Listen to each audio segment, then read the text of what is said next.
Hello. Good evening, everybody. I do hope everything is working and it's all good. We're getting into the game, and we do see right now the players are starting to actually join their respective slots. We do have them.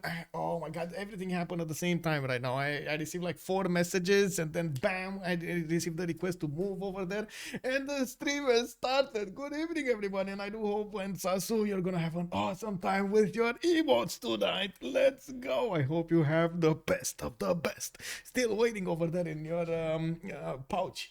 Hello, good evening, sir. Design Flow. Hello there, sir. And I do hope you're also gonna have some fun time, good time playing, and also listening to our stream tonight. Now. I did notice earlier we did have Brody Butthead picking up the first promotion. Thank you so much for being here, and of course I do hope uh, I do have to give you a big shout out for that first promotion. Thank you so much. Good evening, sir. Lizard the Wizard, hello, hello there, sir, and welcome. Trojan Man 25, always a great time to see you, sir. Good evening, and welcome. I did see Big Z showing up tonight. Good evening, sir, and welcome. Hello, sir. Hello. We got a party. We're gonna need to see who's gonna get that steak or the battleship. Well, we got quite a few questions over here in our in front of us tonight. Momiko, thank you so much for that tier 1 sub. Much appreciated, sir. You're awesome. 21 months. Oh my god, going for 2 years. I cannot believe it, sir. Thank you. Merci beaucoup, monsieur. Merci beaucoup. Also, I do have to say it is indeed Wednesday, Biggsy. It is indeed. /0/ Whoa, Carlos Maniac, thank you so much for the tier 1 sub. Much appreciated, sir. Feli, bom dia, checkmate gaming, good evening, sir, and welcome. I did also notice we did have Rafifi in the house, giving me a bit of a hard time over there with the E. I'm sorry, sir. It's not that easy to actually do it, and I need to go through like Google and copy paste and take and search, and it's Bonsoir, monsieur. Bienvenue. Maybe at some point I'm actually gonna get like a notepad with everything written on it. 5 second energy. Also, good evening, sir. Love cool. That's an interesting streamer emote you got that there over there. All triangle. Good evening, sir, and welcome. I do also want to come back to the bottom over here. We do have Halaiku. Thank you so much for the follow. And I did notice Dokyak53 did also follow the channel. Thank you so much. Thank you so much. And I do hope you're going to have a wonderful time with us tonight. Angie, Jimmy, good evening, sir. By the way, guys, we're running feedback session for the CWC. If you want to actually take part of the feedback session, give me just a moment over here so I can get it for you. We would like, I would personally like as much feedback as possible for this because it does help us quite a bit to understand what the position of everybody is, and of course does allow us to improve for the next season. So it's quite important to have this going. Give me a second so I can.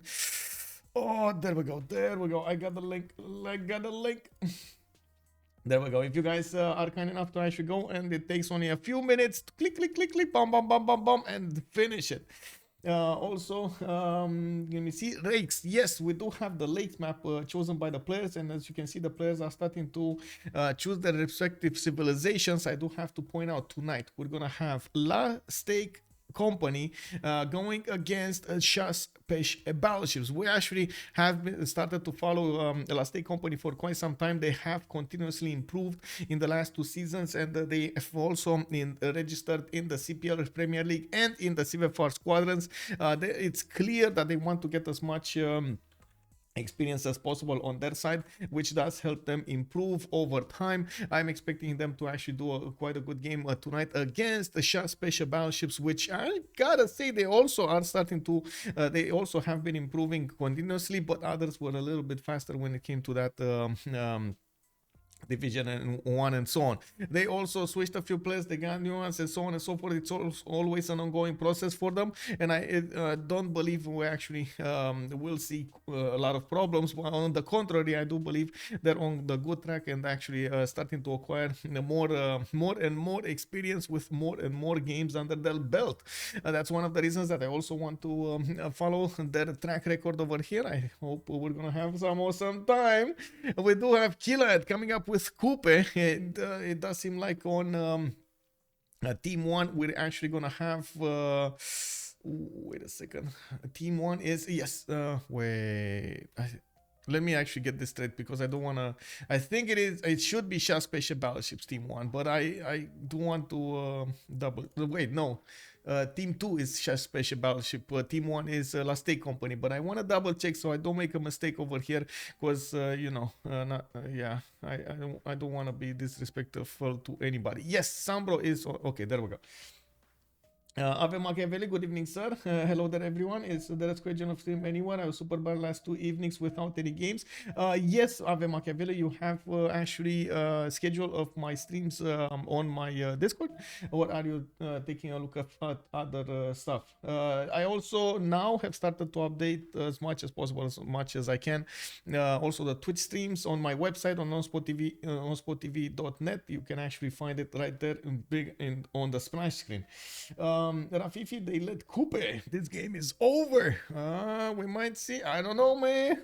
Anything can happen here. Anything can happen Wednesdays. We got Biscuit going for John Curtin, and then Konson is going to go for Chandragupta. Remember, this is Lakes map, so having extra movement is actually amazing. I'm quite curious why we don't see Sumeria. Where is Sumeria, man, with the workouts? Come on. And Cree, Octitaus. No. Oh. Anyway, we got the goals. We got Macedon. Looks like Congo got banned. Looks like also Maya, Babylon, and then Mali got banned. That is the good old Mali we know and love.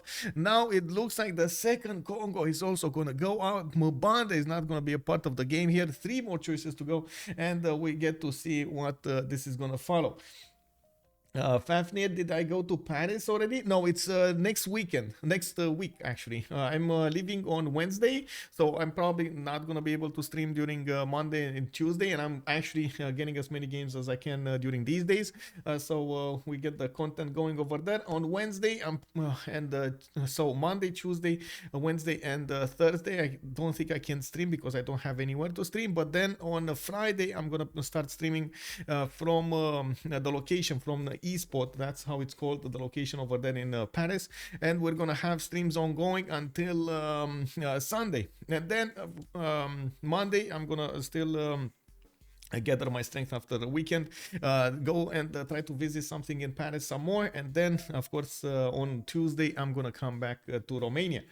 Do you think forcing leader changes would be cool for next CWC? I don't know what forcing leader changes would mean. As in, honestly, I don't know what you mean. Can you give me more information about that? And yes, this is the new BBG. And I have seen quite a few changes going around here.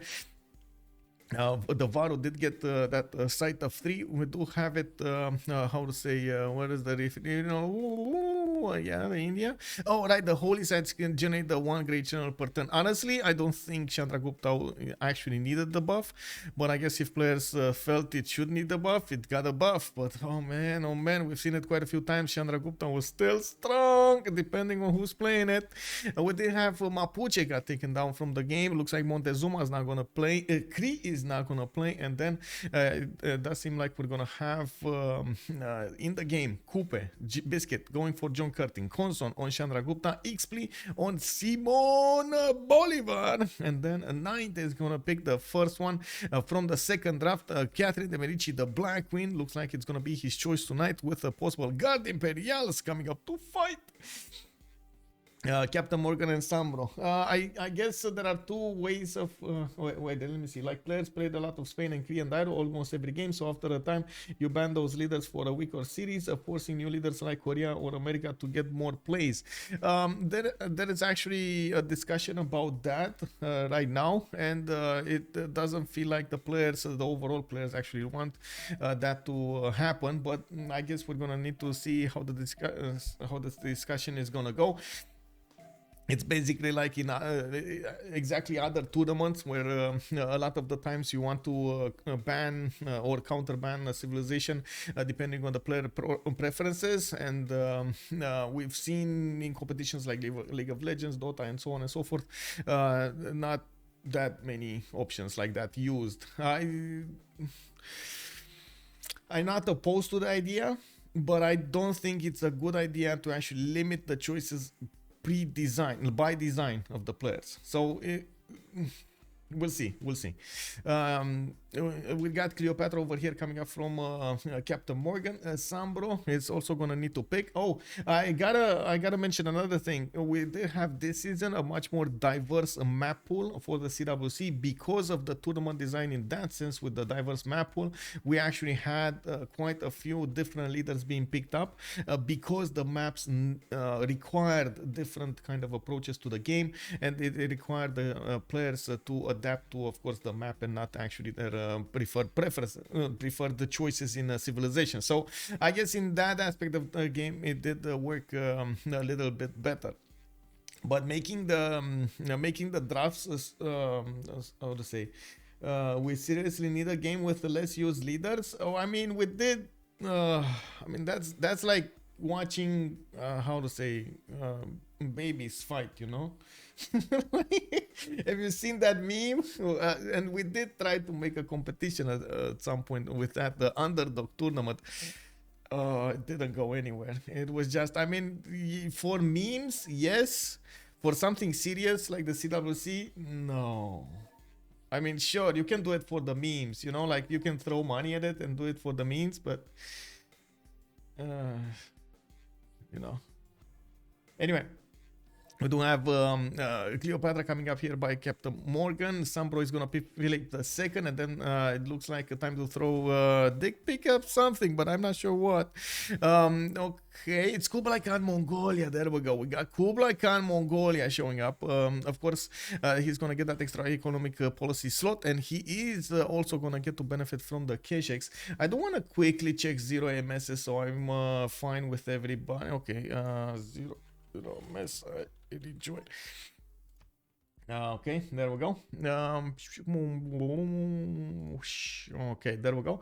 I need to click on buttons and open up the link. The link.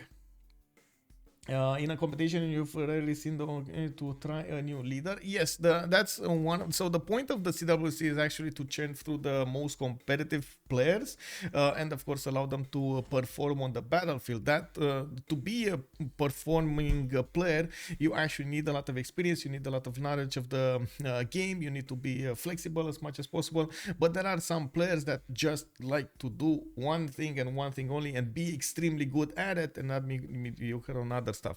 So taking into account all facets of the player base, we're giving them as many chances as possible to learn, first of all, get trainings and stuff like that through the different competitions we have, and then in the CWC they come and prove themselves on the battlefield.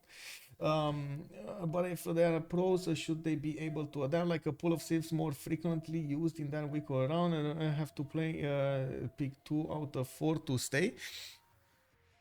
How does the civ banning phase work at the moment? Meaning, is it Favnir? The peak phase the peak phase is 1-1-1-1. Actually, wait, the peak phase is 1-2-2-1-2-1-1-2. Let me actually write it down over here. 1-2-1-2-1-1-2. There we go. And this is the big phase, and then the ban phase is 1-2-1-2-1-2, and then the second one would be again I think it's 2-1-2-1 if I'm not mistaken. Forget it unless you yourself like funding an organization. Nobody will ever.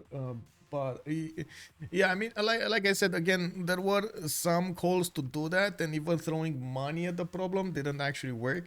So I'm not sure. I wouldn't really comment at it. I'm usually more a fan of let's how to say it? Let's use what works, perfect it, and keep going for it. It's something that I've always tried to. If it doesn't work, of course, I mean, sure, we can scrap it. But most of the time, I want to focus on what works, then try something out of the blue and see if it works. I think we actually had quite a few experiments, and we need stability rather than something else. Coming up here, I do want to see the map. We do have the lakes map showing up, and yes, we're gonna talk about Spain. We got SunBro coming up with continent split. To the north, he's gonna have the red continent. To the south, he's gonna have the green one, and he can easily settle one city over there next to the cattle tile, get some extra food from that cattle, and of course benefit from the other things, the two base for the grassland hills. We got the cocoa tiles. And as you can see over here, there are quite a few other hills for him to improve. He's also gonna benefit from a decent amount of land to the north. Probably never gonna settle the Torres del Paine. Maybe for some era score, but that's just like, this is like, I don't know, man. It definitely doesn't seem like a good one to choose for. But anyway, Spain is gonna get his good internal trade outs. I really like how many of these cocoa tiles. This is oh my god, man! Goddess, if there was a goddess of festivals heaven, this would be it. Do you see the amount of cocoa tiles he has? Man, look at that. We got 1, 2, 3, 4, 5, 6, 7, 8, 9, 10, 11, 12, 13, 14 cocoa tiles. Ooh, wee. That's gonna be amazing. 42 gold a turn just from that. Not to mention, of course, you can actually get an extra +2 gold on each. You can get the culture from them as well. That's just like, man, if he doesn't pick Goddess of Festivals, I don't know what I'm gonna do, man. I don't know what I'm gonna do. Yeah, but CST, good evening, sir. And indeed, we got so much. Also, people this one, that's Human Asia game players are well, it is what it is. Let's see to the south if there's any one of his neighbors doesn't look. Oh, we do have a neighbor. We got Maori over here, and it looks like he is gonna try to figure out exactly for a new city. He's gonna have a 2-3 deer tile to actually get his city next to, and I do see there was a flood there. Not ideal situation, but I'm pretty sure he's gonna make it work. Has quite a few forests here that he's gonna get to benefit from the extra production, and I do see more cities that can be placed over here to the west, to the east. He also has quite a few cocoa tiles to the north, and he is gonna be the ally of SunBro. They are on different continents, so they might actually try to generate the gold together. We're gonna need to see if they're gonna pinky swear their economy. We got a settler coming up in 7. That's the power, the amazing power of Maori, starting up with a second population point from the beginning of the game of the settle. He does get that ability to get the settlers faster than everybody. We do have Cleopatra with a decent amount of floodable terrain land. 1, 2, 3, 4, 5, 6, 7 tiles that I can see he can acquire in his cities, and I think he actually settled on some. Oh, that's a tea tile. Oh, can you imagine Egypt over there, just casually drinking some tea? Ooh wee. Titos, hello there, sir. Good evening. Willy Wonka's chocolate factory right there, indeed, man. Oh, yes, indeed. MS Dolo, so he caught it at route 403. I'm not sure exactly I get the reference, but I guess it does sound cool. The state of the meta doesn't bother me since each map is random, which ends up with a unique game every time. Yeah, that's another good point. The fact that they do need to adapt to the map a lot, it does change things quite a bit. We do have Captain Morgane here coming up with the northeast and the east side with a few choices for him to develop his city zone. I'm actually quite curious if he's going to try to do some Temenanki here, go for Lady of the Reed. You never know how this is going to pick. But I do have to say this cotton tile does actually wink at me really nicely over here. I hope he's going to settle it. So he can go 1-2, he can go 3 cattle, he can go 2-3 cotton and get all of those cities. Amazing! Zing, zing, zing. Next up, we do need to see really quickly on France. What do we have? One big continent. He's actually going to get Cleopatra on the same continent. That means we might actually see some Guard Imperials go against the Rakedet and punch Rakedet in the face. We'll see if that actually works. Now, Paris is going to also have quite a few rivers to develop his cities on. I do see much better land on the west side than the north than we can see on the east side. Those instance tiles has kind of tiny bonuses. Maybe in the south he can put a city next to those banana tiles, get a +4 campus. I mean, you know, that could work. We do have Canberra also in the south. Biscuit did choose to go off the coast over here. He's not going to get all of that amazing housing in his city. This was coast? I think that was coast. Yeah, that was coast. Now we do have him with 1, 2, 3, 4, 5 of these pastures around his cities. Yeah, he's gonna need to get that passion in, and of course you do see the development builder going to improve them. He's also gonna have a decent amount of breathtaking appeal that I can see that he can use, and Pio Pio Tahi to the south. That gold, that culture is gonna be his. Very nice, yeah. We're turn 8 here, and we have to get a move on here. It looks like Nainte is gonna get this India with a possible +3 holy site in the north, multiple mountains to actually expand there, and I do see him relatively close to Gran Colombia. He is probably gonna get to fight the Colombian Llaneros on the map. He's also gonna have Catherine de Medici on the west side, that's an ally, and to the northeast he's gonna have Kublai Khan, China, another ally to work with. Mongolia is already improving his pastures here. I do see 4 pastures that could be improved, giving him the opportunity to go for, well, if he wants God of Craftsman or if he wants Open Sky, he can go for it, you know what I mean? Now, I'm actually a bit worried about the lack of food here in his cities, but I guess we're gonna need to see what they're gonna choose there now. Oh my god, I didn't actually get that. Guys, I forgot it. If we're gonna have a new remap, I'm gonna put it right here. I'm gonna how many remaps? I'm not gonna put a 0 option anymore. No, it's 1 or 2. Let's see. What are they voting?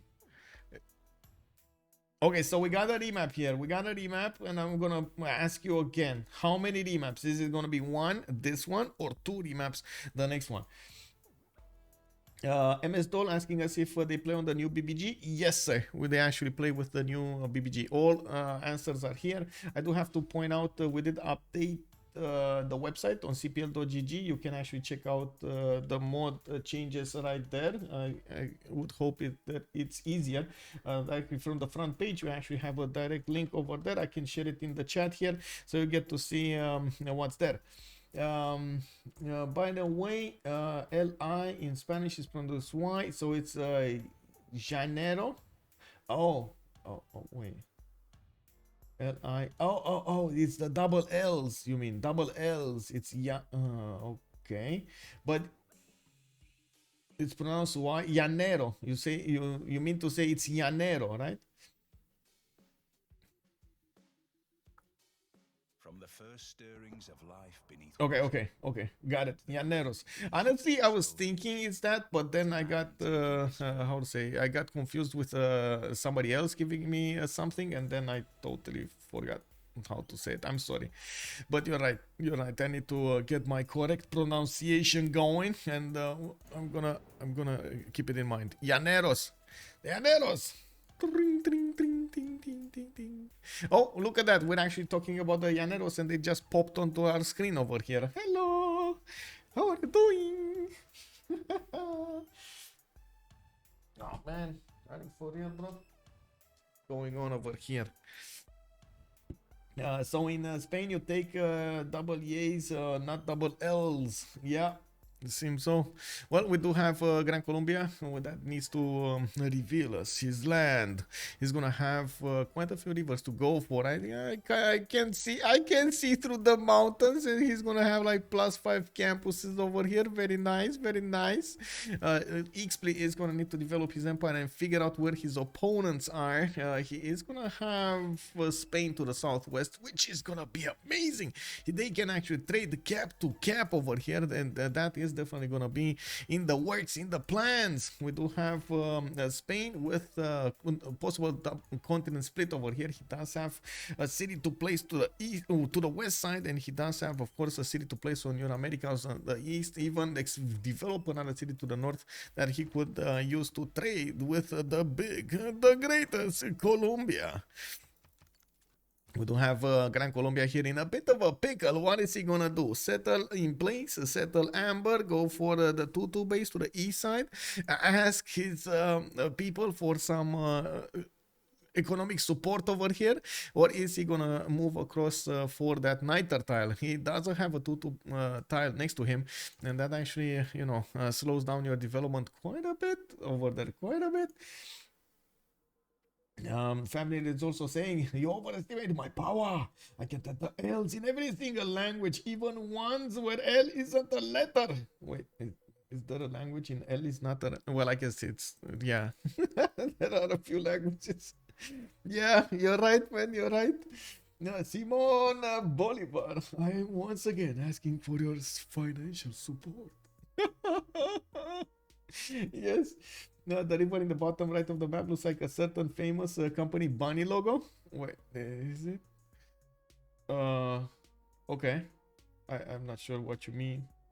Bottom right, river.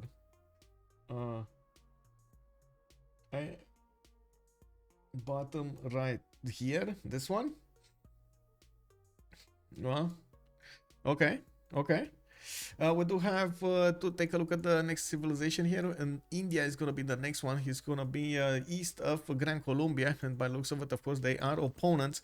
Nainte this time is gonna have geothermal to give him some adjacency towards his campuses, and I do see he's on a continent split. He can get quite a few amenities using that, using the different amenities of the continents. I do see he has mountains to the east side for some nice campuses, and from what I can see, he's gonna have fresh water all across if he wants to go and settle towards Gran Colombia. If he wants to be a bit more sim-like and go to the south, go to the east, well, we're gonna need to see what he's gonna choose. I gotta say, India did receive that extra general point on his holy side, so that actually gives him quite a bit of an edge over here if he actually wants to go for generals, I believe. Wait, it looks like the play. Oh, it looks like the bunny. I see how it is. I see how it is. The bunny. Wait, no. Everybody, what is going on over here? You don't see it? Wow, okay.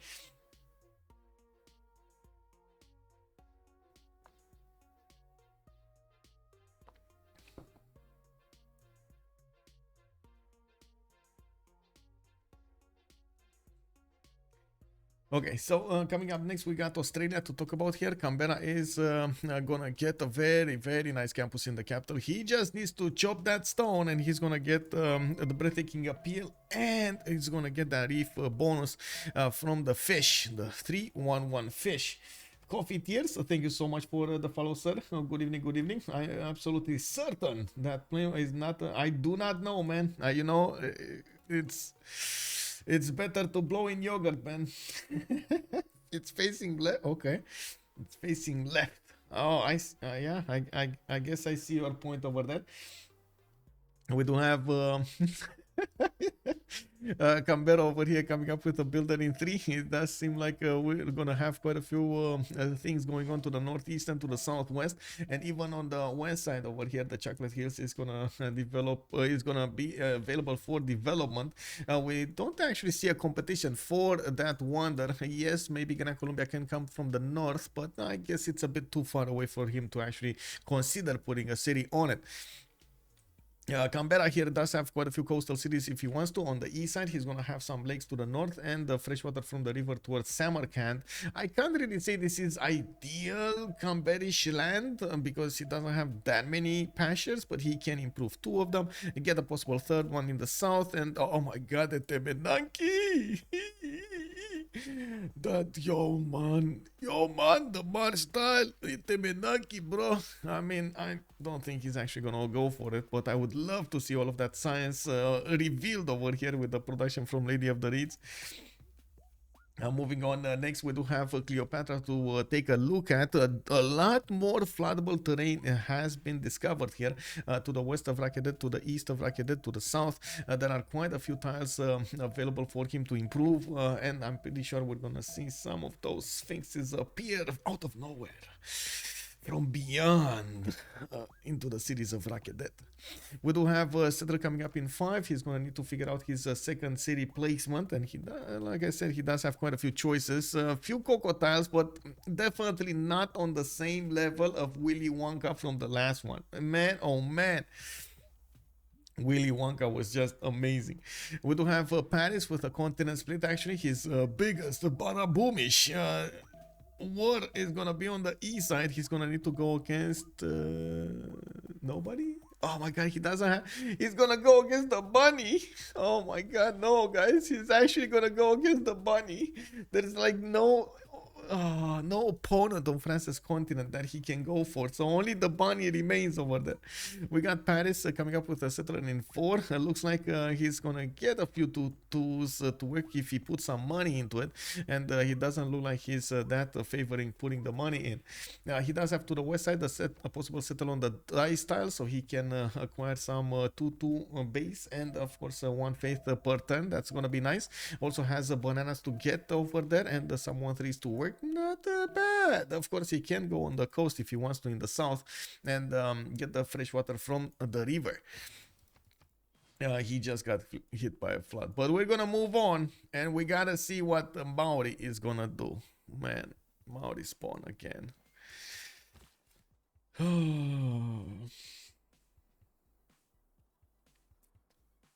Yeah, Maori, bro.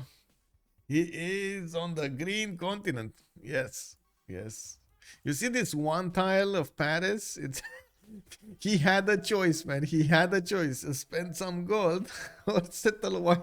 He settled white. Oh man, oh man. Anyway, Coupe here already getting settled out. Looks like he's moving to the east. He's gonna get Fountain of Youth.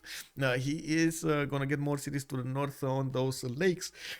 And I can see quite a few forests for him to benefit from, with the extra production. Coupe over here, of course, we haven't seen it in quite some time, so we gotta take a look at what's going on here.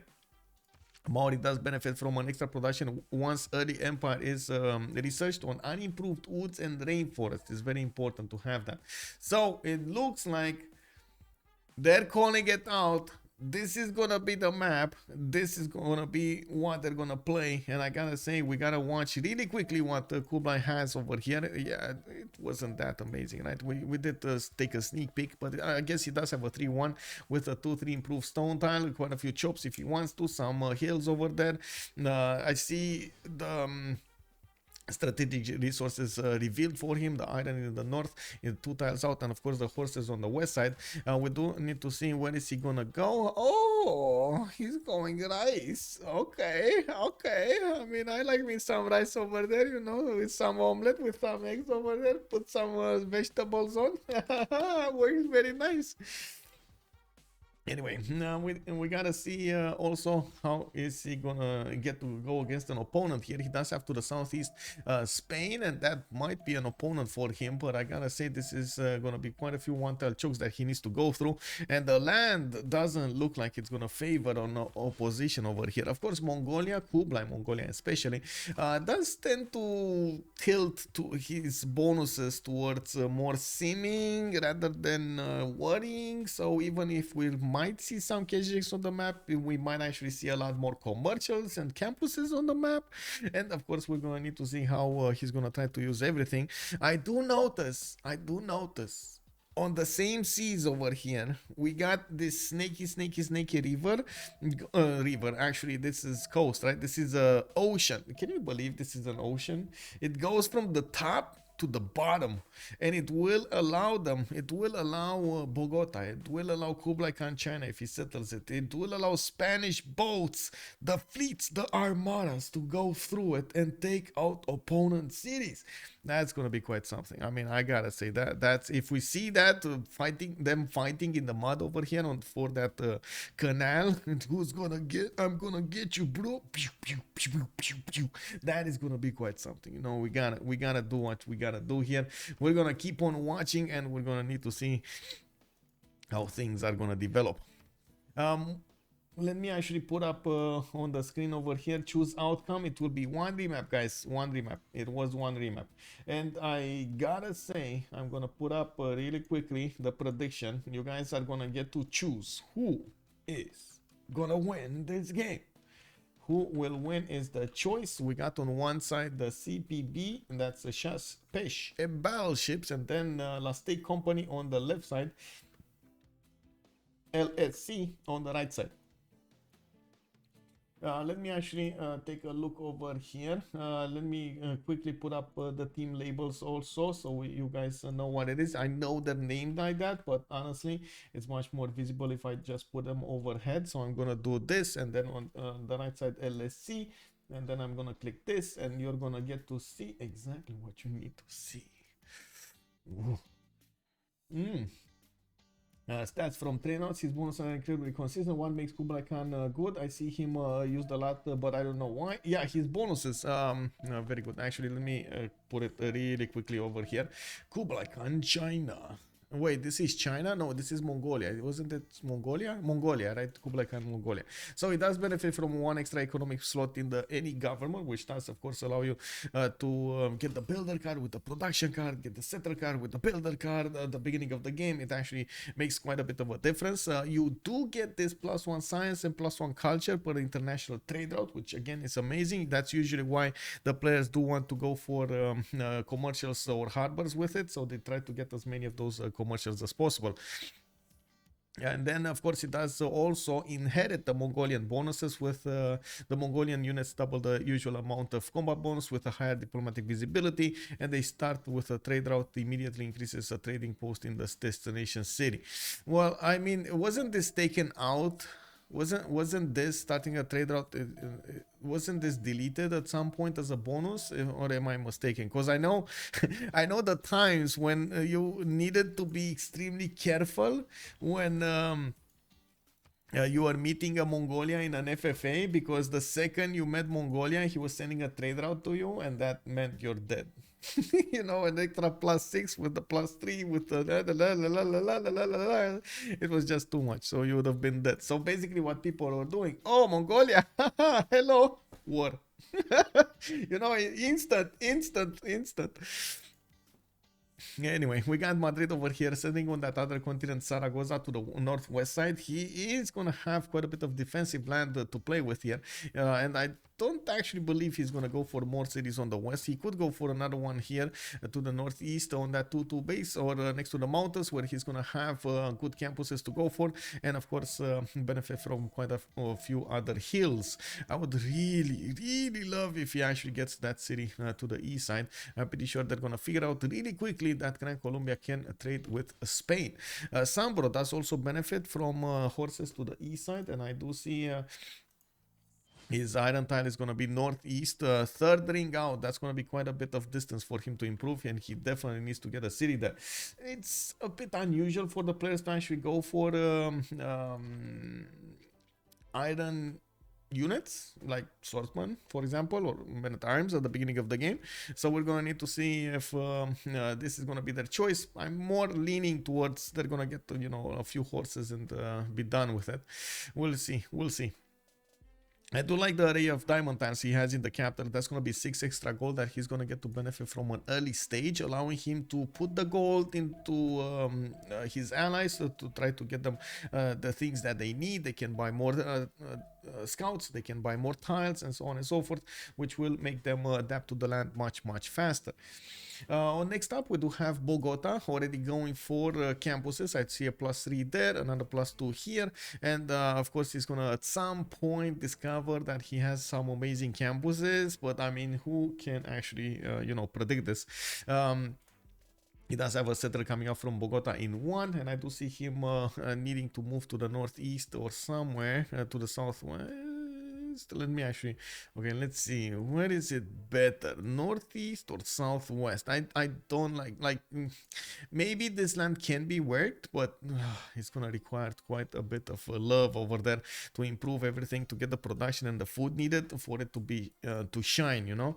So I'm thinking, I was thinking maybe go to the southwest, but then he needs to move quite a bit to get there, and this is just not gonna be ideal either. I don't know, he's in a bit of a pickle for that third city. Wherever he goes for, it's not ideal.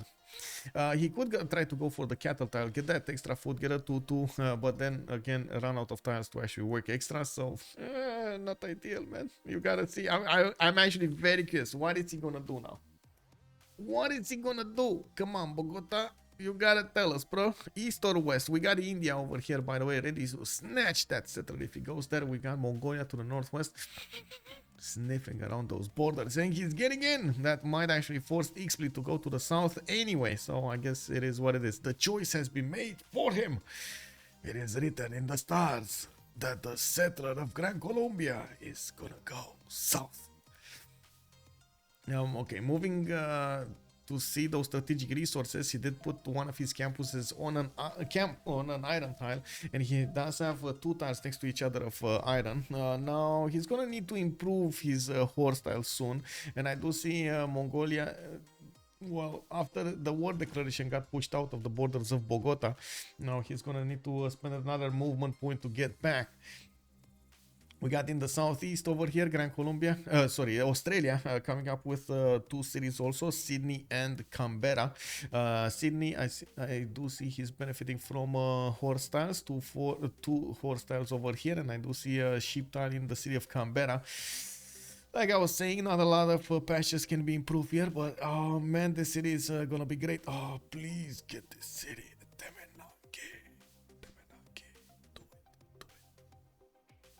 Man, no ding dongs, bro. You ain't got no ding dongs if you don't go for the Temenanki over here. Iron under, yeah, exactly. This map is so much land. Indeed, right? This is how Lake's map actually goes for it. It's amazing. The problem is Australia will never be able to build it. Cleopatra won't agree. Yeah. Cleopatra is definitely going to have something to say. We do have Gran Colombia trying to get in and pillage, and I do see the warrior of Xpli is moving on that sheep tile. He's going to try to take it out next turn. We do have another slinger coming up from Canberra, and I do believe he's still thinking of taking this down, by the way. Let's see, astrology for Biscuit. We do have him, I guess, going for harbor, so that means he's not going to be that, how to say, fast on getting his multiple campuses, and especially this one in the capital. He does need stone, how to say, masonry, right? He does need to take out the stone, and this is where it allows him to get it. We do have in the city of Sydney over here +3 campus with the help of the peel and of course the geothermal. Now sitting on this continent split is still amazing to benefit from. Another +3 campus in Brisbane, and that's gonna be 10 turns out from finishing, and he does have a 3-1 base over there with a 1-3 to work from the beginning, a decent amount of production, and he's gonna start expanding. Horses were already improved in Sydney, where he does have another tile if he wants to, and I do see he's trying to take away, oh my god, no, the Gran Colombian warrior was just too strong over there and ripped the faith out of that sheep tile over there, and that's gonna be a free pantheon for Xpli. Very nice, very nice. You ever played Morrowind? I heard of it. I had a very good friend that actually played Morrowind back in the day, but no, I didn't actually get to play it myself. If I remember correctly, There was another game at the same time that came out, and I was playing that more than anything else. But oh my god, I don't know. It was basically the same. I don't remember the name. Uh, I'm sorry, but it was still like exploring and finding out stuff and questing and stuff. Spoon, good evening, sir. Hello, hello, hello there, sir. By the way, guys, I'm gonna say it again so we get some responses over here. We got feedback going on, the feedback session going on right now for the CWC. Your answers matter so much. We're trying to gather as much feedback as possible so we can design and work on the design if need be for the next season. Not to mention try to improve step by step, of course, the tournament for everybody. With the announcement of CivFR, what would be your most desired add improvements to the game? First of all, spectator option for the game.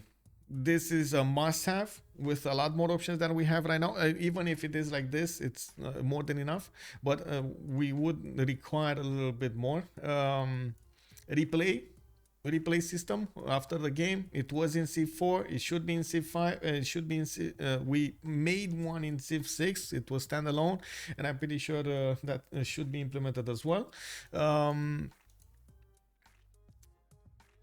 Multiplayer, I'm not that convinced that I mean, it should be supported by a leaderboard or something like that, but that would be nice.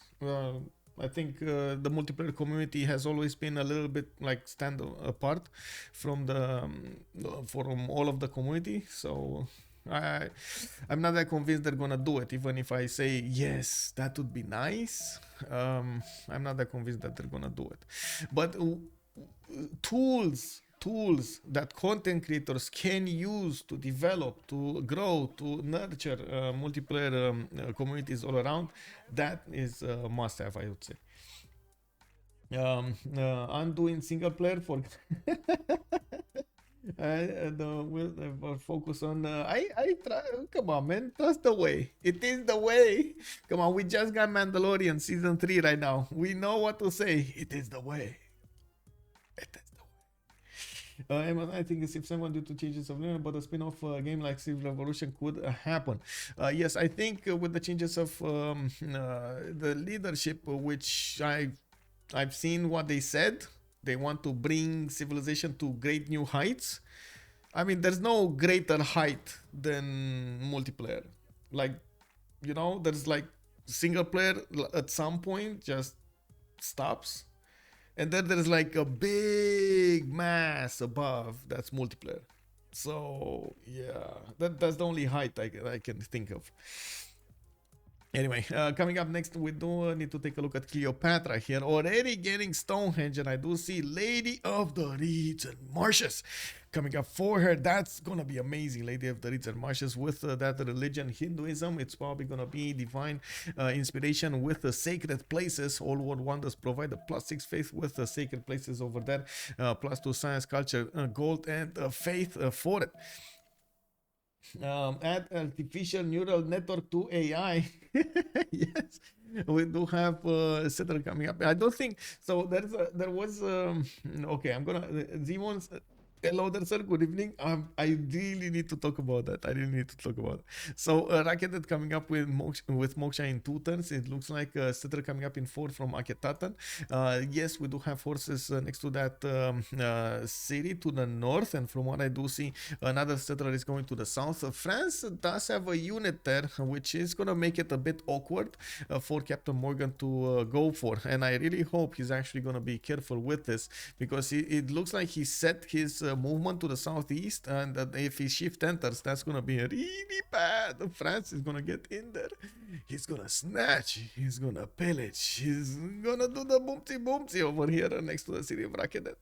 We do have more builders coming up from Rakedet. I do see. Oh, okay, there we go. We got a scout coming up from Captain Morgan that will allow him to actually move alongside that settler, and of course allow him to develop that city faster, put down that city faster. we'll see how things evolve here. On Captain Morgan, the iron tile is going to be to the northeast of Rakedet, and there's a decent amount of land to the north. I would say actually much better for Egypt, because it does have a lot of floodplains that he can benefit from. We do have next up, let's see, Catherine de Medici already going for the campuses here. 2 campuses, one for Paris with a +1. I do see another one here in Lyon, which is going to be at 2 points. And he did actually go between the dice tiles and the other resources that I was mentioning. He didn't actually want to improve.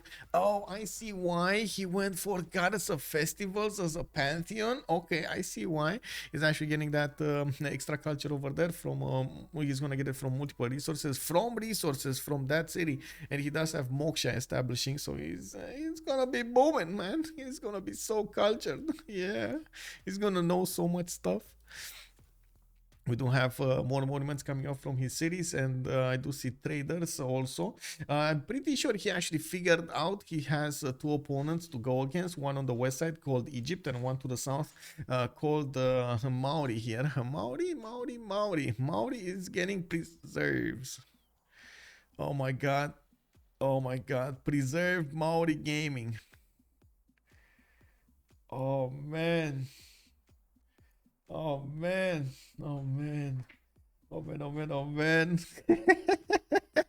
Oh, this okay. This is gonna be interesting, man. This is actually gonna be interesting. Let me see. Losing is fun. Shunsu wants it. Not the cheat AI, but the smart AI. I love a single player game that could compete with all the bonuses. So the thing is, okay. Let me actually just finish Maori over here. Maori did go for Earth Goddess. He's getting a faith point out of each of these tiles, and of course he does have quite a bit of charming and breathtaking appeal. Not to mention he's gonna get the preserves that will add more to those tiles. We do have also him with some dice tiles that he's also benefiting from the faith, and he's going immediately for the 4th city to the north. That actually brings me up to another scenario. He might actually try to take out Nazca and then move forward to France with this amount of momentum here. He can easily go for a monumentality, get more settlers, more builders, and improve his land really quickly, while just putting as much production as possible into his horses over there, or units to go against his opponent. He does have a very feared unit, the Toa, which does apply a -5 penalty to the units around it, and it is quite strong, but usually it's much preferred in the waters. Basically a VAR over here. And the biggest thing of the Toa, it does not require iron. It is amazing. Okay, so coming back on the subject. So the thing with AI is, if you allow AI to learn and you don't at some point stop it, also it kind of depends on what it learns. So do you allow it to learn from all of the games that are being played at once? Do you allow it to learn from the single player, as in it's standalone? Is it per client, or is it multiplayer wide, or how does it work? Because if you allow it to basically gather knowledge from all of the players at once, you won't allow any other player to compete with it. There's no way it will compete with the AI. There's not gonna be any more quote unquote crippling of the bonuses. Even if you make it like -5, it will still beat everybody.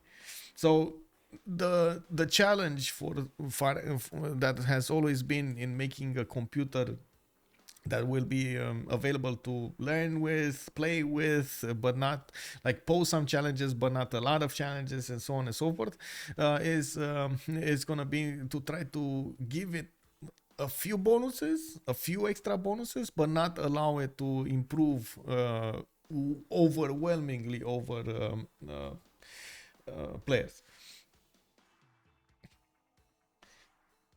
Non-supervised learning strategy, where you train it to try to win against other AIs using the same strategy. No, you should learn from the games being played by alpha and beta testers. Don't make him learn more.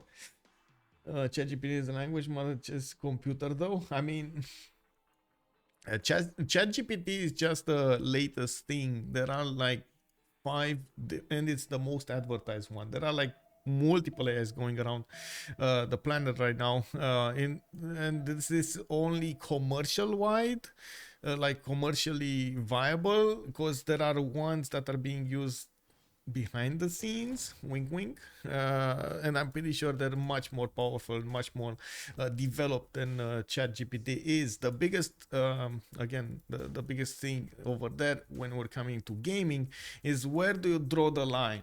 You know, because if you draw the line of it learning just from the people it played with, I mean, that's not gonna happen. I mean, it's fine, but then you add new stuff into it and you add new content, and it's not gonna be benefiting from any knowledge. You can't really do that. Deity should be all grief, full on AI 3000. Oh, Al 3000. Oh yes. Why did you touch the button? Don't touch the button, man. Did you try to turn me off? Oh, I see how it is. Anyway, coming back to the game here, we're at 1020. We're coming up soon on that golden age. We've seen all of the civilizations. We've seen their early moves. I'm very concerned about Mongolia's placement to the west side. It looks like he's going to try to do an attack against France from an early stage in the game. They might both do that.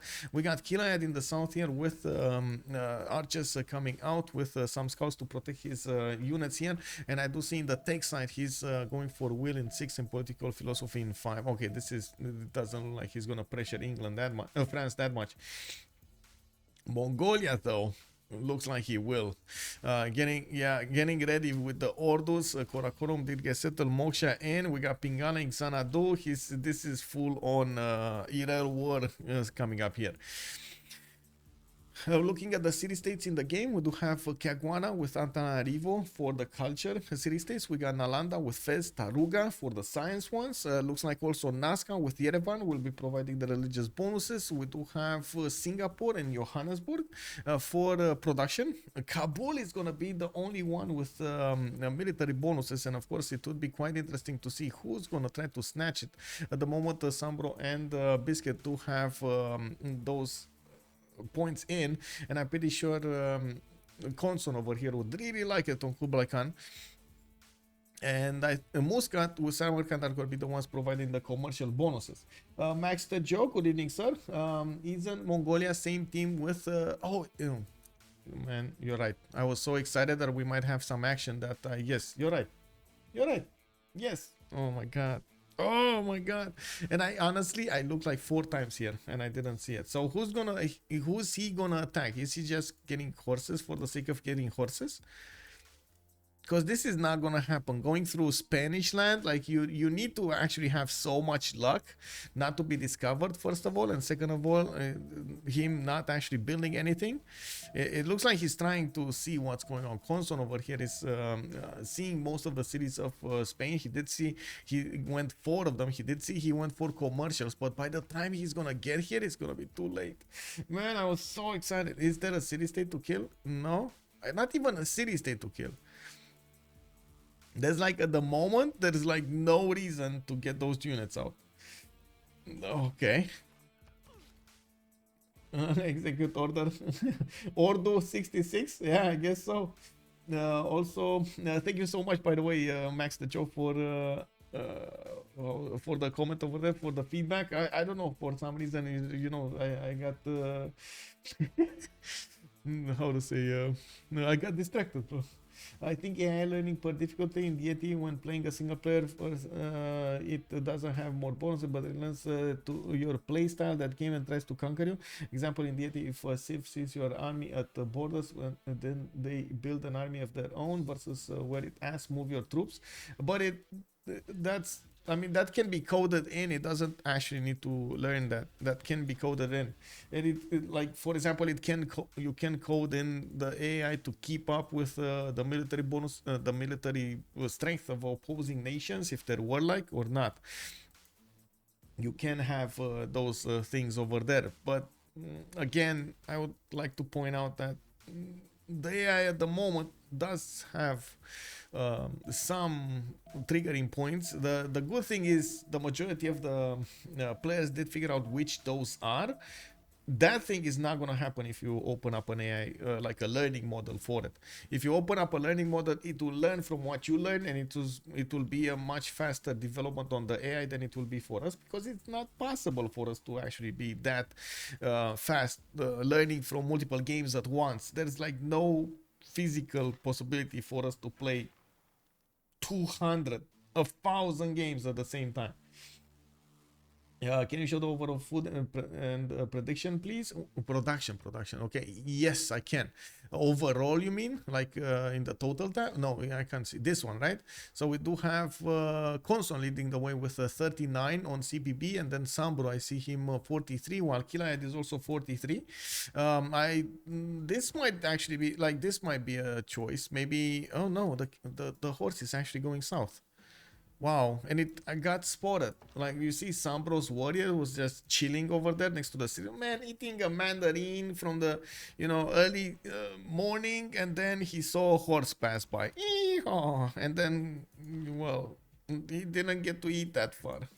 Now, what's gonna happen with the warrior, man? He has his belly full, and he's gonna need to run away everywhere. SunBro's definitely gonna need to get his own classical units here. I do see him. Where is SunBro? I do see him going for irrigation and political philosophy, totally ignoring the process here. Okay, I see how it is. Now we got 8 civilizations going for a golden age. Of course, in the era score here, we're gonna see golden across the board, with some more than others. We do need to check through each of them, and we're gonna need to see how the things evolve there. Let me actually refresh the page, because I have some caching problems. You actually can't play multiple games at a time, but you will learn anything with doing. I know, right? Exactly, Machiavelli. Exactly. Like, we need time to process the information. We need some sleep. We need some, time to eat and so on. A computer just does things. No, I think fast is hard to beat, though. Yeah, that's horse an awful lot like a donkey. Yeah. Oh, Wendy loves Murph. Hello there. Weedy loves Murph. Hello there, sir. Those buckets just too good. Yes. Oh, I'm not sure if you guys saw the memes or the GIFs actually rocking Twitter after Predators de la Vega did manage to snatch the victory. Oh man, they were going crazy on Twitter over there, just with big buckets. So happy, man. It's amazing to see that. We do have quite a few pantheons going around, and let's actually go and check out their golden age bonuses, and then we're gonna check out their pantheons. Catherine de Medici, it does seem like he's gonna benefit from a pen bash and voice golden age, still on 3 cities, going for the 4th and the 5th and the 6th, starting to put down commercials, and he did finish his campuses quite early. Not a lot of science, even with 2 campuses. He's barely on 13 science and 27 culture. Very nice that he actually went for goddess of festivals. He's gonna generate quite a bit of culture from all of these cocoa tiles, dice tiles, and banana tiles. Konson will go for pen bash and voice golden age. He does have God of War and Plunder. He has a great general for him, and I do see he's moving those units to the south. These units are gonna be very, very, very quickly on the Spanish borders, and I cannot believe my eyes. Is he actually not gonna see this coming? Like, this is unbelievable, guys. Please tell me we're gonna see a unit, one unit to rule them all, man. You just need to plug the chokes, and that's it. Forget about it. You're gonna stop these Mongolian horses at the border. Hey, you, stop right there, freeze. Exactly. Fire Fist Ace 45, thank you so much for the follow, sir. Welcome to the stream. Hello, sir. Also, when wording AI, I bring 3 builders with me. My frontline fodder. AI can't resist the snatches. Backline of archers. Can't double it. That's one strategy right there. I want a remake. I just got here. Good evening, Star Spanky. Bună seara, domnule. Bine ai venit. Somebody actually asked for a recap. Luca V. Rogue. Good evening, sir. Not that much actually did happen between now and then. Between, we did have, for example, Coupe going for Earth Goddess. He went for Preserves. Now he's getting a lot of good faith generation going and so on. But I'm going to go through all of these bonuses right now when we're talking about the golden ages. We're gonna go in and see what the golden ages are, and also what the early moves and what their plans are. We got Chandragupta coming up with a Monumentality Golden Age, and I really want to be fast on this because I want to come back to the war there. We got a Varo coming up from India. Nainte is, by the looks of it, trying to figure out where he wants to send them. We might actually see some attacks going around somewhere, maybe west, no, yeah, west side, maybe west side, because there's like no option here. We do have also a religion, Confucianism from him, choral music with lay ministry, and because he's getting the holy sites and he's managing to get some great general points. You see he's on 3 great general points a turn right now. He does have 3 holy sites. We do have him producing actually multiple Varos here, and I do see him starting to improve his resources. He did go for religious idols, I believe it's called, religious idols, the +3 faith and +3 gold from the mines over luxury bonus, and we now see him benefiting from these nicely touched 2, 2, 3, 3, 1 tiles from the Mercury and the salt. This is another addition from BBG, by the way. They added 1 food to the Mercury, which honestly doesn't make sense. Like, why would you get food from a Mercury tile? But they added to give it some love. I guess, you know, it doesn't make sense with it doesn't. Never mind. We do see India also managing to get a few builders going because he went for a monumentality. He does have 36 faith per turn. With religious idols, he's generating a decent amount of faith going. It looks like Samarkand might be the target here, and we do see Gran Colombia is starting to get quite a few units out of his own. He's extremely quick when it comes to movement here, and Gran Colombia is moving his archers to the south while he's coming up with horses behind them. Biscuit, which is Nainte's ally, Chandragupta's ally, is to the south, and he did go for open sky as a pantheon. The city of Sydney over here is starting to get harbors out, and I do see Canberra still did not actually chop that stone tile for the amazing campus. I do see Adelaide, though, did get settled in the south, which will allow him to get more production and more culture from these pastures, and also has access to a lot of these flood marsh tiles. I'm not sure when he's gonna notice Etemenanki has not been built. Oh, it is being built right now in the city of Sis. Okay, I see. We do have SunBro with a Pen Russian voice golden age on Philip II. He is on 4 cities and he needs to defend himself against the great encroaching danger of Mongolia. The horses are getting in, boys, and oh my god, they're gonna get in. Oh my god, that is way too long, man. 5 turns to actually get a horseman. Like, how did you not see this? Like, hello. I'm pretty sure the second your warrior died there, you should have been paying attention. You saw great generals being acquired. Oh no! SunBro! What's happening to you, bro? You need to survive! You don't think on the links map there is so much action, but there is so much action. We got Audience Chamber coming up from Madrid. He still has quite a few chops to go for, unless they actually give him gold to buy one of those units out, or buy one of the builders to chop units out. I have a hard time figuring out how he's gonna survive this. Oh man, SunBro. That's gonna be a problem. Anyway. We got the Monumentality Golden Age coming up for... Oh, by the way, City Patron Goddess was his choice of a pantheon. 50% off the first district there. We do need to see also Captain Morgane with Cleopatra. Oh, okay, that's better. 110 for a horse. That's definitely better. But it looks like he's gonna have to deal with 3 horses really quickly, and we're gonna need to see next turn what's gonna happen when that horse is gonna pop. He doesn't have a great general to use here. No, maybe there's gonna be some shenanigans happening. We got the Captain Morgane with that Monumentality Golden Age, 5 cities, Cleopatra, going for divine inspiration and sacred places. He's gonna need to spread that religion around, but he does have moksha in, and that is going to help him spread his religion much faster than usual. It does give him more pressure into the other cities.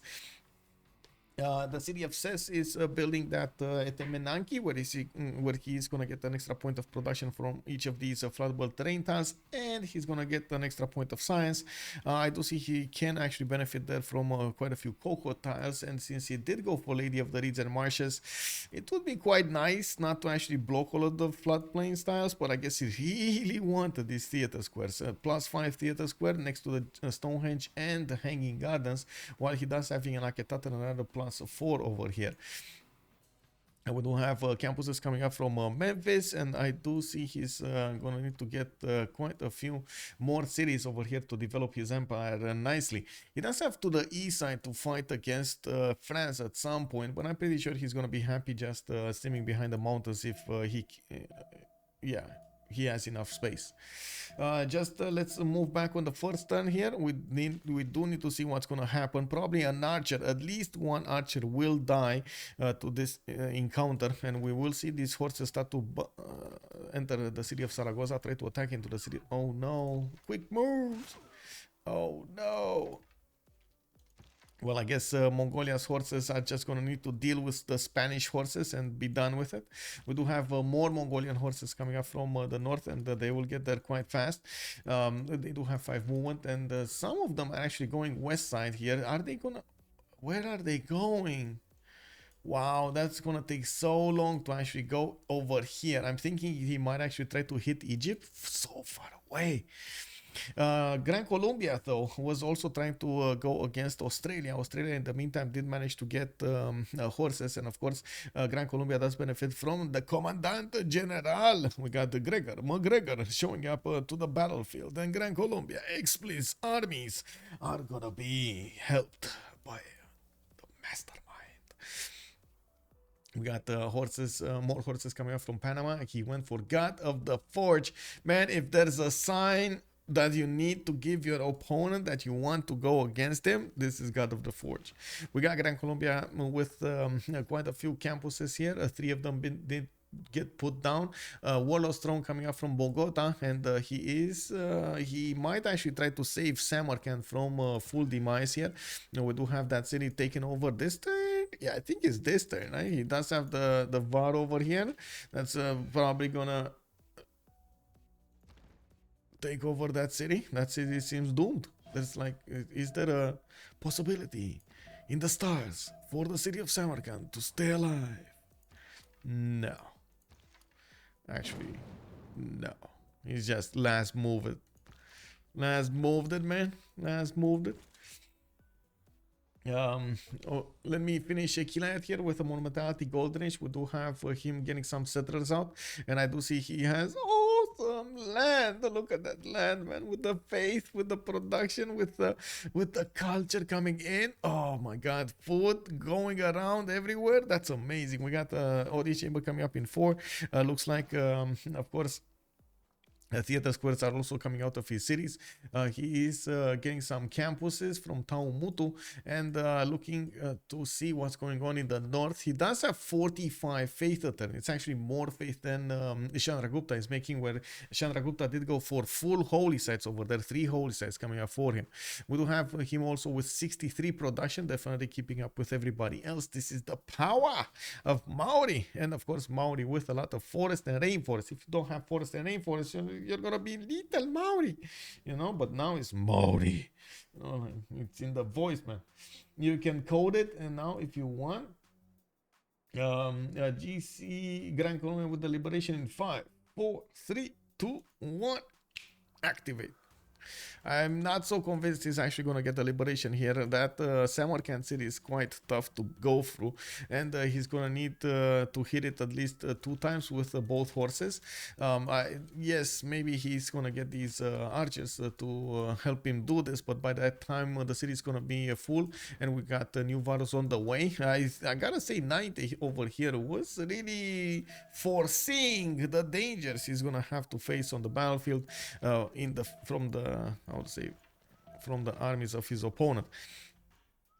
And you do see, of course, the second he actually put his units next to the Varus of his opponent is also taking in that -5, unfortunately, which is going to be quite a problem over here. I don't think it's going to be that easy for him to do everything. The good thing is he still has extra movement, right? So he can move quite fast. His archers can move quite fast, and we will need to see if India's units are going to be there up to the challenge. The fact that Australia is also bringing some units from the south is going to manage to take down all of the armies of Gran Colombia, even with God of the Forge. Gran Colombia in the game against their opponents. What was it? Against the battleships, man. The battleships were just too strong. The steel walls have defended against the mighty Stake. Oh man, I gotta say, Stake until last week they were undefeated, and now their opponents are starting to figure out exactly what they're doing. And this is, guys, this is AI in front of our eyes, right? This is, AI has actually been made without thought processing and so on and so forth. Well, this is what happens. You got somebody going ahead, you got somebody that wants to get ahead as well. He's trying to learn from that guy. He's getting the experience, and bam, bam, bam, bam, bam, bam, bam, you got amazing experience on the top players. That's how it works. You just have to nurture them. I want more scenarios in Civ 7. I enjoyed those. I gotta say, yes, the scenarios are amazing, by the way. And also, you know what should be in Civ 7? Storyline scenarios, like actual storylines. Like you see some cutscenes and you see them giving you a story. Oh my god, I would love that. Oh my god, like oh my god, that would be so amazing to see. Like see a short 3-minute documentary of what will happen or something like that, yeah. Oh my god, amazing. I don't know what you wrote there after Machiavelli. I'm so sorry, but I guess I can put it through a translator so I can figure out exactly what's going on here. Detect language. Oh, a lot of hot water over there. Yes, a lot of hot water over there. Something similar, as in I did not see AOE 4. Honestly, I did not see AOE 4. I would say something similar to maybe StarCraft, the single player campaign, something like that. Like when you get, or Diablo 2, the single player campaign, where you get like between the major phases, like so for example, you have a scenario, right? So let's see, the Roman Empire at its beginning, when they actually fought the Phoenicians, right? You have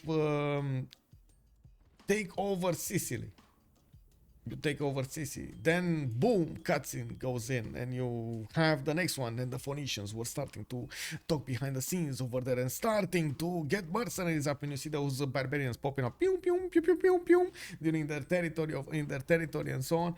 And the Romans on the other side kept building boats, and they started to amass a lot of guys, and boom boom boom boom boom, you get like new ones, and then like stuff like that. It needs to be anyway. I'm going a bit too far out of my way here. Let's watch the game, guys. Okay, story time later. We got Sydney coming up with a lighthouse in 2 turns. We got audience chamber coming up in Canberra. Looks like more horses are being brought by Australia to the battlefield here, and he's not yet discovered by his opponent. Xpli does not know what he has to go against. He did manage to enter in the city of Samarkand, but was pushed back by the Indian Varus. Now he's gonna need to figure out exactly what he's gonna do here. On the other side of the planet, we do have Spain with a big challenge against him. Coming against him. Spain does have a few of these Mongolian horses starting to pillage and run around the wild his territory over there, trying to figure out exactly what's the weakness, what's the chink in the armor of this big SunBro. It looks like at the moment SunBro did manage to close down that choke to the north and to the west side. He does have another horse there blocking the pathway towards Barcelona, while he can hit back the Mongolian units. The biggest victory, he pushed back The general Hannibal Barca was sent back to his own lands over there and not welcomed in the Spanish territory. Oh, that was amazing. That was amazing. Contract my oh man, bro. I could see a campaign where you would play multiple leaders of the same Civ, playing Caesar, conquering gold, and being a and then having to choose between Brutus and Mark Antony. Yeah, yeah, that's another one. Yeah, there we go. I heard that's of the Ram Ranch. I don't know what that is. Okay. I want a mythological scenario where you play as Zeus or some other gods instead of leaders. That could be an option also. Yeah, yeah. Like in Black and White. You remember Black and White? Oh my God, that was amazing. How to say, the game, right? From 2005 or something like that. It's an old game. Settlers coming up in Madrid. We do have Zaragoza also getting another settler. Looks like at the moment Spain is actually thinking he's going to be safe enough that he will try to expand. Looking at the yield stamp over here, we do have Biscuit with 28 science and 39 culture on Australia, and he is still not achieving the full might of the Australian Empire. He's still going to need to improve quite a few things here, get those traders going, and finish his improvements here. Finish his cities. He's trying to push back the Gran Colombian army. And I gotta say right now, because they do have one player on each team that wanted to go against another player or other two players trying to rally into them, they will actually be slowed down considerably. On one side, we do have Gran Colombia, even if it does have good stats when it comes to the science and the culture. The fact that you put a lot of production into these units does not give them the production to make use of in the next part. So less cities, less production, less tile use, less stats. We do have more of these settlers coming up from Panama, from Bogota. They're going to try to figure out where to go here. And honestly, I can't say I blame Gran Colombia for this. Like, there weren't that many places you could actually settle cities, and the ones he had, he did already settle. So I guess he tried his best. He did his best over here. We do have on the other side Konson with the same problem. He doesn't have that many cities to go for. He's exposing himself to attack if he goes on the coast, so he won't be able to ignore a coastal skirmish over there, while he's starting to build some trade routes with his ally, with France, not to mention sending an army very far west. He recruited another general. Oh my God, is he actually gonna take Kabul? Kabul is building walls, by the way. It's not gonna be available to be taken. Xpli does have it. That's actually Gran Colombia, and yeah, is he just gonna go around Kabul and go against Egypt from the north? Is that a possibility? I mean, sure, I'm sorry, it is a possibility, but is that actually going to be successful here? Because he needs 7 turns to get to the cities of Egypt, and then he might actually be spotted in between. Kabul might raise the alarm over there. Oh my God, and we're going to need to see if that's actually going to be available. Konson did put a lot of production into these boys, and of course we're going to need to see if the return on investment is going to be good. His horses from the Spanish attack did get pushed back, and now he's actually left without that many stats. He's on 24 science, 29 culture. Most of that does actually come from Pingala and Moksha. He's going to need a lot more to work with than he can get right now. He still is building horses. He should be building settlers, because at the moment he has quite a bit of a challenge in front of him. Try to be relevant in the next part of the game. Even if he gets like non-freshwater cities, it's still better to have those cities than not have those cities. And it doesn't look like he has the available land opportunities to go against his opponent. That's a major problem. Also, Jano77, hello there, sir. Good evening. Mongolian horsey trips are always fun. Yeah, indeed, right? We did like 3. Whoa, did like 3 or 4. Oh, Santorios, good evening, sir. Hello. Yeah, I think, yeah, I think you're right. Or was this Varo from the beginning also? I'm not sure, because I know there were like 5 of them. And it looks like India is actually pushing back with a vengeance here. It's taking down those archers and moving forward towards the Gran Colombia horses. This is quite a problem for Gran Colombia. India did manage to get that general for his Varus, and he does have 45 strength against those horses of 39. Now I'm pretty sure he can do so much damage against the archers as well, especially if he gets next to them. He applies that -5 penalty and boom, takes down the unit. We do have the Australian units coming up from the south to help out to push back Gran Colombia, while Gran Colombia will try to push south. We do have a settler coming up from Panama that is going to try to figure out where he wants to settle. I'm certain he's going to need to go southwest over here, maybe on the coast on the 2 foot tile, so he gets the fresh water and the 3-2 bananas, and from what I can see, more hills, available good campus, and again a pathway to connect his empire to Spanish Empire. One thing that I gotta say I'm not really liking about what happened here from SunBro is his position of Magnus. I would have loved to see Magnus in Zaragoza, but I guess it's a mute point right now, because of course he could have actually gotten the double. Maybe he's gonna switch it later, you know, like in getting those trade routes to his opponent.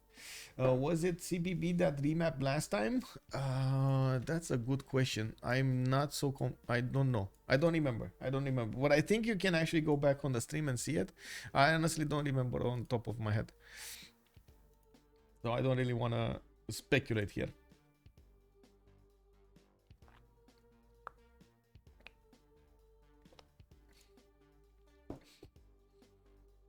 Yeah, give me a second. So we do have finally that biggest campus here in the city of Canberra, and that is gonna allow Australia to get bigger. For already 40 science and 43 culture. That's actually the most science in the game.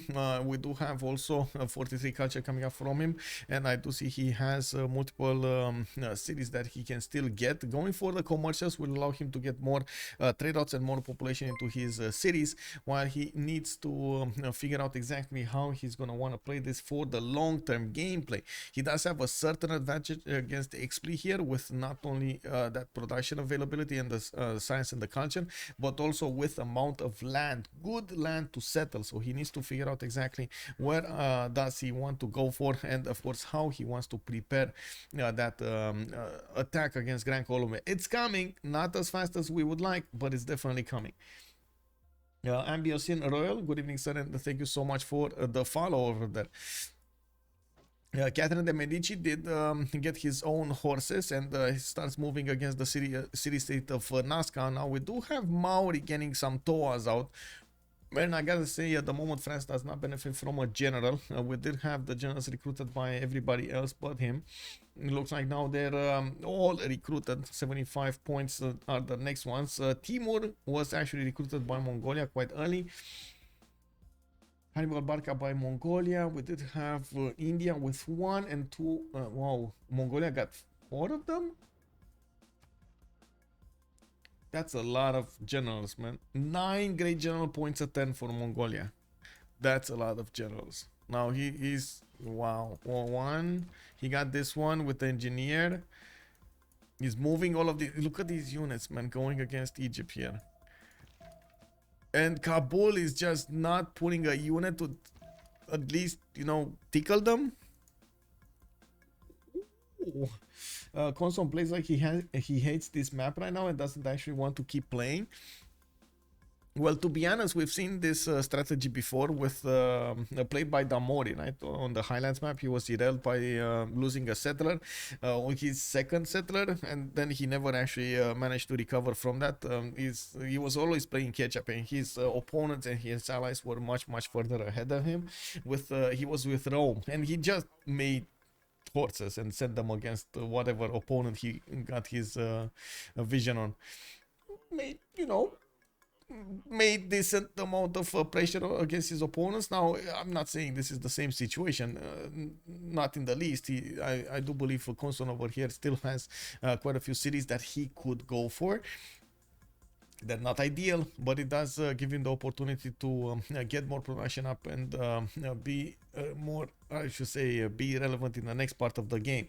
Now, I'm pretty sure some of the players over here, especially Maori, will try to get more advantages when it comes to the simming. And I would say the same can be said about Australia. He's not going to want to work that much. He's going to want to go wide as possible. We can see the settlers coming up from Sydney, Canberra, Adelaide. He still has quite a few cities to go for on the east, in the back line towards Fez. While yes, he can still put cities right in the face of Gran Colombia. They aren't that good. They aren't that good. So maybe a city here, and that's about it. That's like all of the other ones are kind of bad over here. And I'm pretty sure India might actually need to put one here if he wants to. It can be said about same thing can be said about India. We did see monumentality picked up by him, so he's using that faith per turn to buy builders, buy settlers. He's trying to expand. He's trying to build some wonders. Temple of Artemis coming up from Agra, while he's trying to get the stats in. Being monumentality, he doesn't actually get his extra culture from his districts, from Pen Russian Voice. He would have gotten from Pen Russian Voice, or his science from Free Inquiry.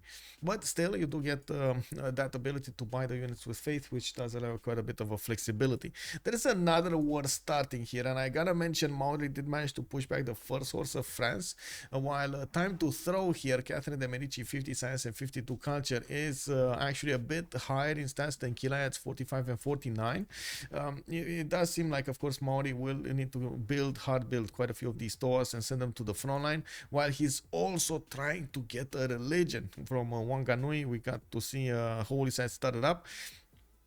He did manage to get his Mare going in Opango. The Mare is a unique building in the theater square. It does not produce great writer points at 10, but it does give you that extra culture on the tiles of your city.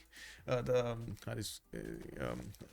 rainforest tiles of your city, I believe. Let me actually see. One culture and one faith to all of his city styles with a passable feature or natural wonder. It's very nice, very nice. As you can see, is getting a lot of points. Even from the Fountain of Youth, he's actually getting a lot of points, which I gotta say, usually is not that good of a wonder because it doesn't provide you with food or production. Like it's good if it had either or, but it has none. Maori built chicken pizza? He did not. This is just a lot of how to say groves going on here. Mar is going on here. Like, it's just amazing. This land is amazing. He has the extra production from his ability, and he's getting so many stats from it. Also, hello there, Toothpads. Good evening, sir. Certainly it would be wise to play preserve game. The preserve game. I would really love to see something like a chicken pizza on the rainforest from Maori. Yes, I gotta give you that, man. I would love to see it. Those eels over there. Oh yes, yes, expanding, getting bigger, stronger. Okay, we do have 2, 4, 6, 8 cities from Maori. If we compare them to France, for example, France is 2, 4, 6, so 2 cities more. On Australia, we do have only 2, 4, 5, but now he's actually starting up his next expansion phase. While we're probably going to need to see the same thing happening from France. I'm a bit worried that he's putting a bit too much timing, too much into this timing. Time to Throw is trying to go for the castles slash general slash spy timing on his opponent, on Killayad, and I have a hard time believing he's actually going to punch through the defense of the Toas here. You see the Toas are 54 strength, and that's not with the horse next to. If the horse would be next to, that would be a 38 attack strength horse against the Toas 54. It just doesn't make sense to actually go against Maori units like this. Yeah, of course, we're gonna see courses come out from Time to Throw at some point, being upgraded when he's gonna get castles, and I'm pretty sure we should see them soon. Let's see it. What is it? Time to Throw going machinery in 3 turns, divine right in 2 turns. So machinery is over here, and it looks like he's actually putting off castles for some time. Maybe he wants to get a few more horses out before that. But Rainforest brings down appeal. Wait, not in BBG, it actually raises. No, I'm pretty sure Rainforest just lowers the appeal. Yes, I'm pretty sure it lowers the appeal. There's Brazil that raises the appeal for the rainforest, if I'm not mistaken. Global, good evening, sir. Bonsoir, monsieur, bienvenue. Can you show the Egyptian lands? Yes, for sure. Yes, for sure. I was actually wanting to look at this because we do have Mongolia coming up from the north, starting to put the pressure on Egypt, and we do see Mongolia is trying to figure out exactly what's the weakness here. He still has to move with his general to the south, and he will need to face off on the battlefield the Mariano Chariot archers, which, as you can see over here, are getting position to the north of Memphis, getting position to the north of Memphis. And we do have forces also coming up from Captain Morgane, and looking at the main cities of Egypt, he did manage to get a Temenanki earlier from the city of Ses, while he's getting multiple good yields coming up from the farms he improved there. And the Sphinx, we got a 3-3-3-3-1 tile in the city of Sis with the Governor Liang bonuses, that Lady of the Reeds and Marshes, and of course we do have a Temenanki bonus. At least that's not lower, because I have seen a lot of Earth Goddess jungle tiles. I mean, it lowers it, but I guess it depends on if it has mountains next to it or other features that it would increase the adjacency, the appeal. Yeah, I'm pretty sure it lowers. Yeah. Okay, thank you for the confirmation over there. Good evening, Mike. Thanks for the game the other day. It was fun. Yeah, with much pleasure, sir. Thanks so much. Thanks so much for giving us a fun time. Yeah, it was fun. Yeah, it was fun. You got a hard time over there with, I'll say, was it Canada sending bows to you? Oh man. Anyway, we got the Holy Side Prayer projects coming up from Maori. It does seem like we got 6 more tunnels until the next World Congress session, while Spain did need to also defend his east side. I was still expecting Spain over here to get a few more cities out, and he did actually to the south. He went expanding to the south instead of the east. I was honestly thinking he's gonna put cities on the coast towards Gran Colombia, so he starts coupling his economy with him. Now we do have also Moksha established Magnus in Madrid. He's getting his campus there. I see a +3 over there to the northwest of Madrid. While his other cities are benefiting from some geothermal tiles, so he gets that extra adjacency towards his campuses. Looking at SunBro here, he's well on his way to having 100 science in the next 6 to 10 turns, or I should say 7 to 10 turns. He does have 124 production with 100 food, and with these many cities, he's going to be quite adaptable in the next part of the game. Aryabhata coming up as a scientist. I do want to take a look who actually picked up Hypatia. It was picked up recently by Gran Colombia. Looks like right after Aryabhata was chosen here by Spain, immediately after Gran Colombia did pick up Hypatia. That's going to give him a free library in his campus of choice, and he's going to get 1+1 science from then on each of his libraries. We also notice India is actually trying to push forward into Gran Colombia.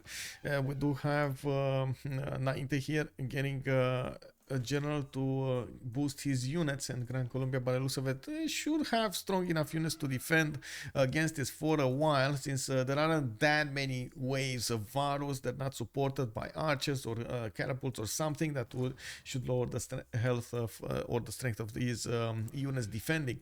We do have new units coming up from Gran Colombia on the defense here from Panama and the Maracaibo. I see archers coming online here, and on the other side, India is trying to put victory in Samarkand to defend that city against possible aggression.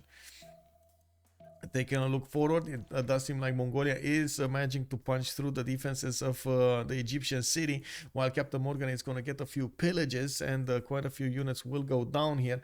We're going to need to see if Egypt is going to manage to do the necessary damage. Needs to be really careful. By the way, Konson needs to be really careful about that general. The last time he actually wanted to push against somebody, his general got pushed back, and his units made Pikachu faces because where's my leader, bro? You sent away my leader. Well, in the city-state screen, we do have Nalanda being taken over by SunBro. TimeToThrow is on Taruga and then Fez on Konson. Let's actually take a look who's actually having an advantage here. I think it's CPB having an advantage with two of them, TimeToThrow and Konson, benefiting from two of those units. Do you see? Do you hear this? I hear. Oh my god, who's actually upgrading so many units? Who is upgrading so many units and where? I heard a lot of units upgrading, boys. I don't know where, but those were a lot of units upgraded. They're not here. Here?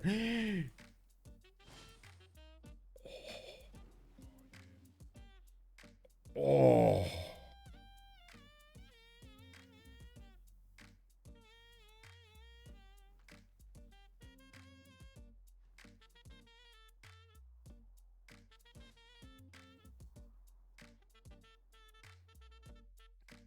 Man, I'm sorry, I need to clip this. Let me actually see if I can clip this properly. Oh man, oh man. A lot of units upgraded. They're not here. Here? Okay, there we go. Oh. I heard a lot of units upgrading, boys. Okay, there we go.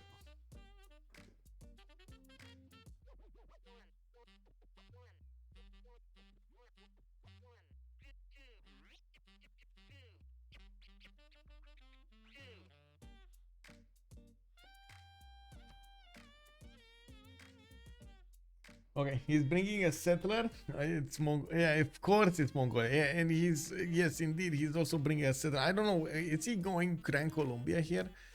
Is he? This is the target he didn't attack before, right? And so at least it would be like the fourth target or the third target he's going to go against. He went against Spain, forced him to get an army. He still has horses next to Spain. Look at that. He forced Spain to put a unit on each of his tiles. And then to the west side, he went all across the land towards Egypt, and he still has forces over there fighting the Egyptian units. Now, what is he gonna do? Is he gonna go towards the north of Gran Colombia and hit him there also? Oh my, I have a hard time thinking Gran Colombia is gonna see this happen. Honestly, I have a very hard time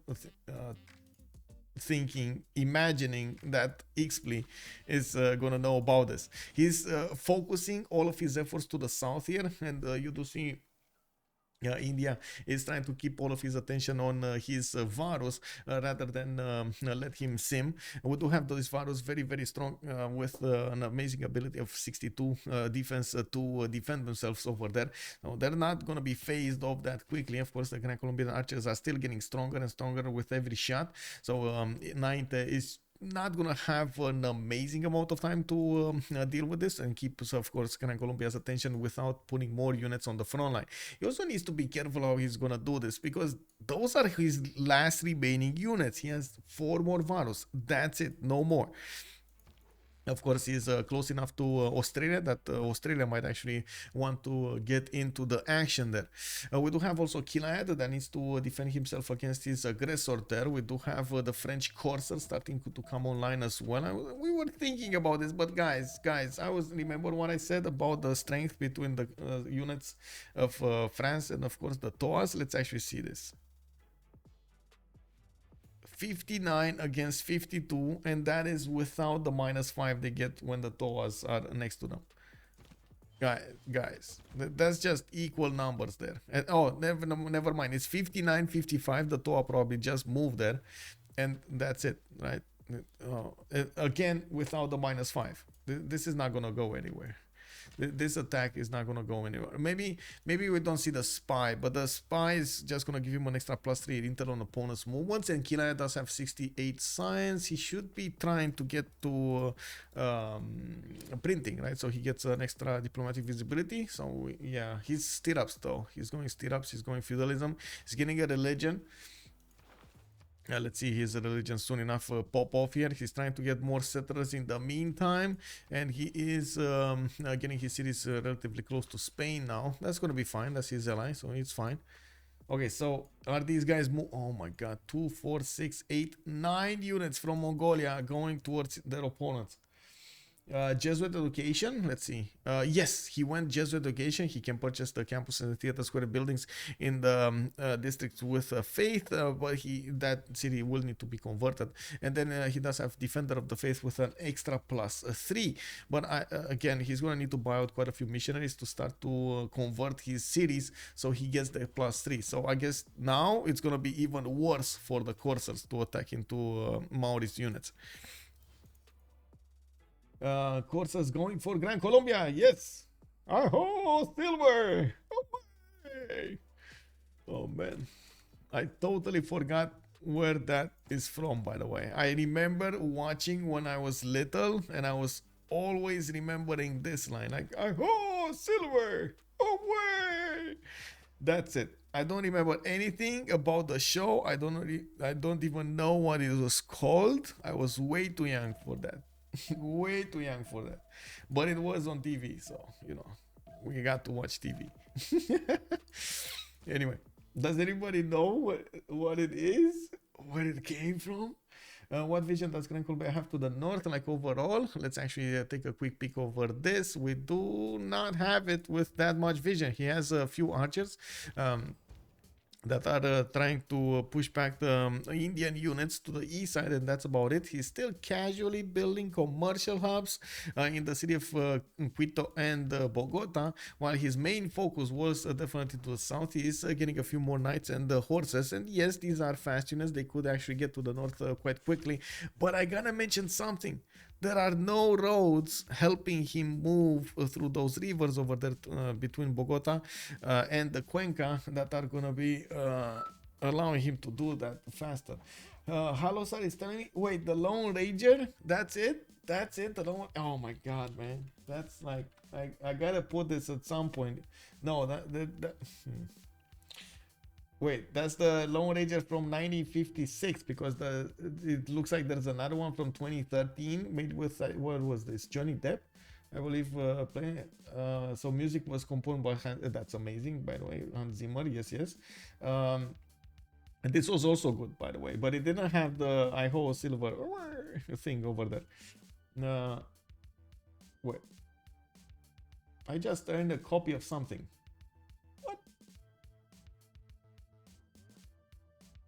Oh, what is this? And why did I get... Okay. Oh, I got a message here that I got something. I don't know. Okay. Very nice. Yeah. Interesting. So Mongolian units are just a few turns away from getting there. We gotta watch the era score, since we're 1 turn away from the next golden age. We got 56 for time to throw. That's over the threshold.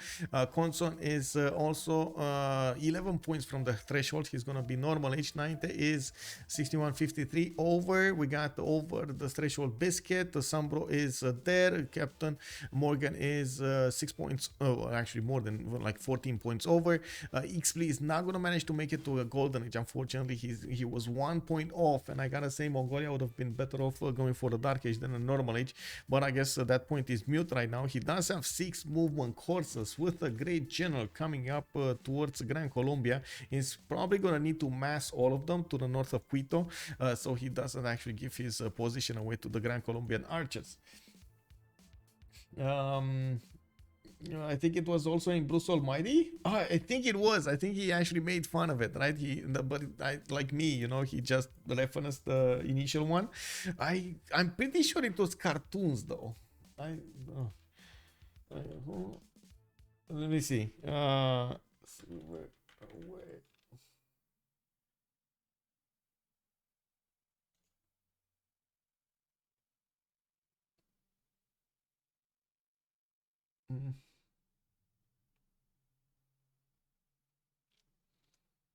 Oh, I see. So it's the initial one was in 1938. Wow. Okay.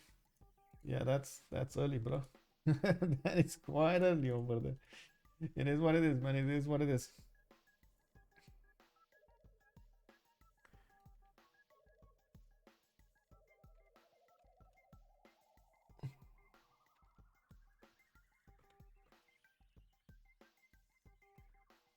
Let me actually answer really quickly Discord here while we do wait for this to happen, for this attack to happen. I think we need to see what's going on here between Mongolia and Gran Colombia. Somebody on YouTube is asking us where they can join up to train on the 4v4s.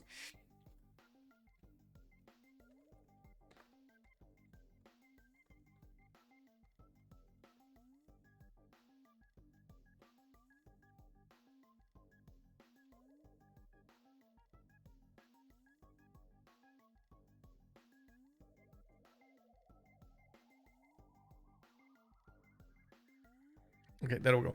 So we do have the Mongolian units starting to arrive here. They probably don't have enough vision to see everything, but they did keep out of range. If the Grand Colombian archer didn't move to the east side, he would have spotted them. So let's quickly talk with LDK. Bonsoir. I think I'm actually second slot, so I'm gonna go for the lowering. So digital, gold, and LDK. Go B, digital demo, gold, and U. Okay. Coming back to my chat over here, global, I think Colombia might not lose any city. Yeah, it might. I mean, it might not have. He does have 40, 49 strength cities because he did manage to get knights strength cities. And I gotta point out, he does have another commandant general. He does need to figure out exactly how he's gonna get a strong unit in Quito. But still, the fact that he's gonna be pressured from the north and the south does lower his opportunities to develop his empire. And later on in the game, that's why they're doing this, right? Later on in the game, a nation like Australia or Australia or India might come and take over that empire. It's all about, I would say, the long game over here. Let's actually put up submit the options here, and we do need to take a look at each of their bonuses in the new Golden Age. We got Catherine de Medici, Pen Russian Voice Golden Age, 49 science, 75 culture.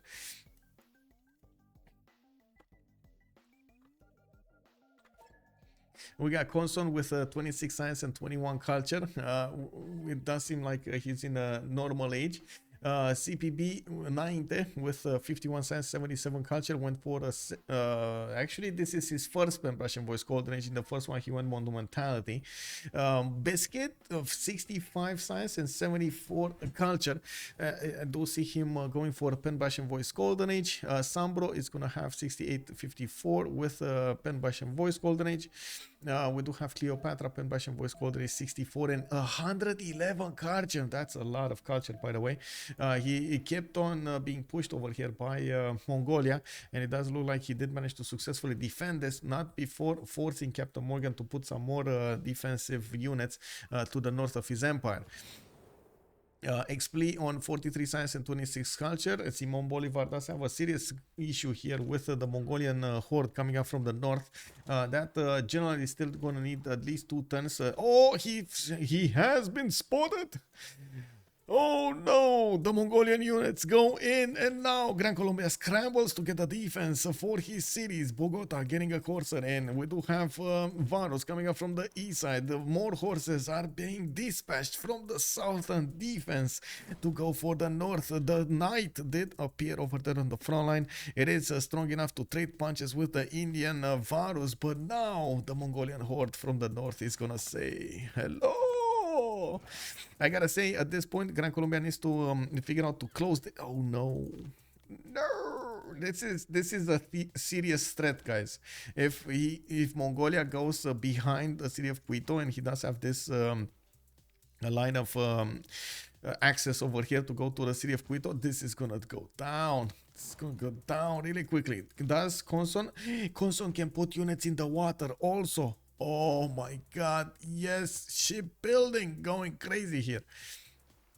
We do have SunBro with a Pen Russian Voice Golden Age on Spain, 70 science, 57 culture. He does have 2, 4, 6, 7 cities going for Terracotta Army from Zaragoza. And I do see Spain over here does have quite a few units on every tile, so he defends himself against Mongolia. That also puts pressure on his economy, but he still, in this situation, did manage to get 167 production. The U in Quito. Oh, it's Quito, not Quito. Okay, thank you. It's Quito. Oh, that sounds actually much better. Yes.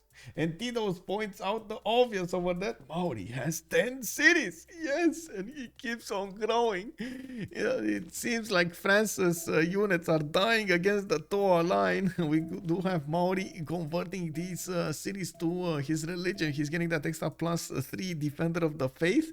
And he's just throwing the finger to the Corsair units, man. Oh, man, not getting it. Maybe it will rage Quito soon. Yeah. Yeah, we might see Quito. Let's see. Konson looks like he did manage to switch his Corsair down. He's still focusing the archers, I guess, of Gran Colombia. Getting in. Okay, there we go. He's getting in. No. Oh, another one comes there, and he wants to delete the Corsair defending, taking down the Colombian units really quickly. Now he's at the moment ignoring the city of Quito, but he is getting a builder from it. That's a 4-charge builder that he just acquired. It looks like he's more... Oh, wait, is he actually gonna go towards capital? Just, casually attacking capital here? Oh, man. Konson. He's not looking for a fight. He's not looking to take down cities. He's just wanting to take down the armies of Gran Colombia, making him weaker, available for attack from the south here. In the World Congress, we did have Monarchy gaining a wildcard policy slot. We got Faith with -50 of the cost until the next World Congress. Remember, Maori and Chandragupta Faith. Oh my god. And +2 diplo points for Captain Morgane. Now let's see. We got, by the way, Chandragupta and Maori on different teams, so I guess one team will have somebody to benefit from that ability. Now Australia did manage to get to his outback, so he's getting quite a few of these bonuses here, 3-2s, 3-2s, 3-3s, and so on and so forth. Next to his Peches, the outbacks are gonna be spammed everywhere, and Biscuit is gonna get very good tiles to work.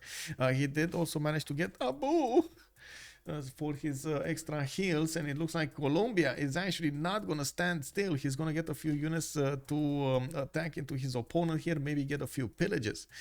We do have Captain Morgane with that 74 science and 110 culture on a pen brush and voice golden age. He did get 2, 4, 6, 7 cities with an amazing Temenanki city, getting a few more of these Marianos to defend against units left, right, and center.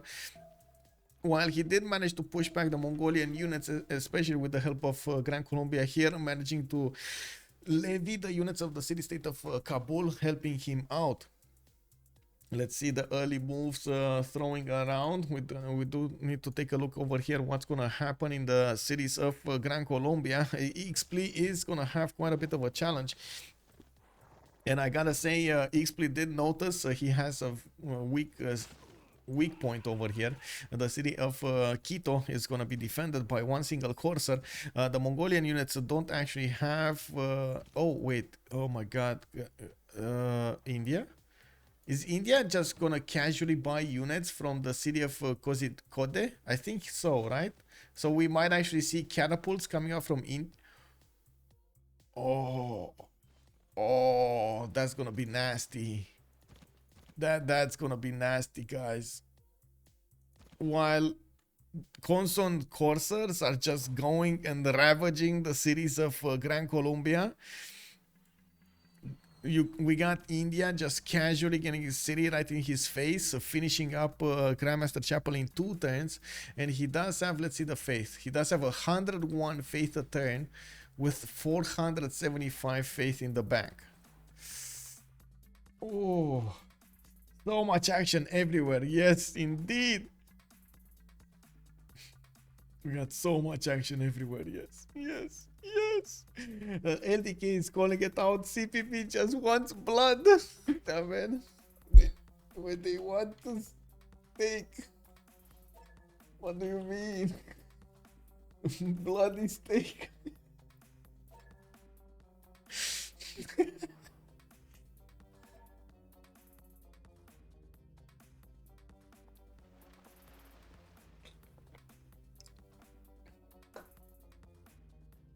Great pun game for the chat today. Yeah. Design flow also. How do you get a domination victory without everybody denouncing you? Oh, that's a hard one. That's a hard one. Man, you need to take them down before they denounce you, man. What can I say? You know, you gotta be fast on this. Okay, let's take a quick peek over here when it comes to Maori. Maori did manage to get the men at arms, which honestly are way stronger than these coursers. Looks like there's a line of crossbows right behind them, and he's starting to put some ancient walls up. We do have the coursers with an extra intel on opponent's movement. He probably did get the spy in the Maori's land, while Maori did not manage to get to his own printing. We do have, of course, not that many coursers actually coming against Maori here, and I do notice Killayad is on 78 science with 80 culture, and TimeToThrow is starting to slow down. He did put more production into these settlers, so we will probably gonna need to see him start to expand his cities over here so he gets more stats up. Looking at Gran Colombia, we do have those Mongolian coursers going in. Oh my god, they keep on going, man. They keep on going. They might actually go, like, we don't even know now. Are they going against Cuenca? Is that the new target, or what is it? Because honestly, Gran Colombia needs to put units everywhere. Like, he wanted to defend Quito, then he wanted to defend Bogota, then he got pillaged over here. His bananas got pillaged, his horses got pillaged, another banana tile got fried over here, and then we don't see those coursers getting the promotions and moving forward towards the city of Cuenca. Oh, this is just, I can only imagine what is going on right now through the mind of Xpli. Design flow also, why did you tag me, bro? He lost the general again? Oh no. I mean, he could get that back, right? He just needs to take a city. Wink wink. Maybe take a city, bro. Oh, that is unfortunate. That is unfortunate. Man, that general needs to be you know, nurtured, taken care of.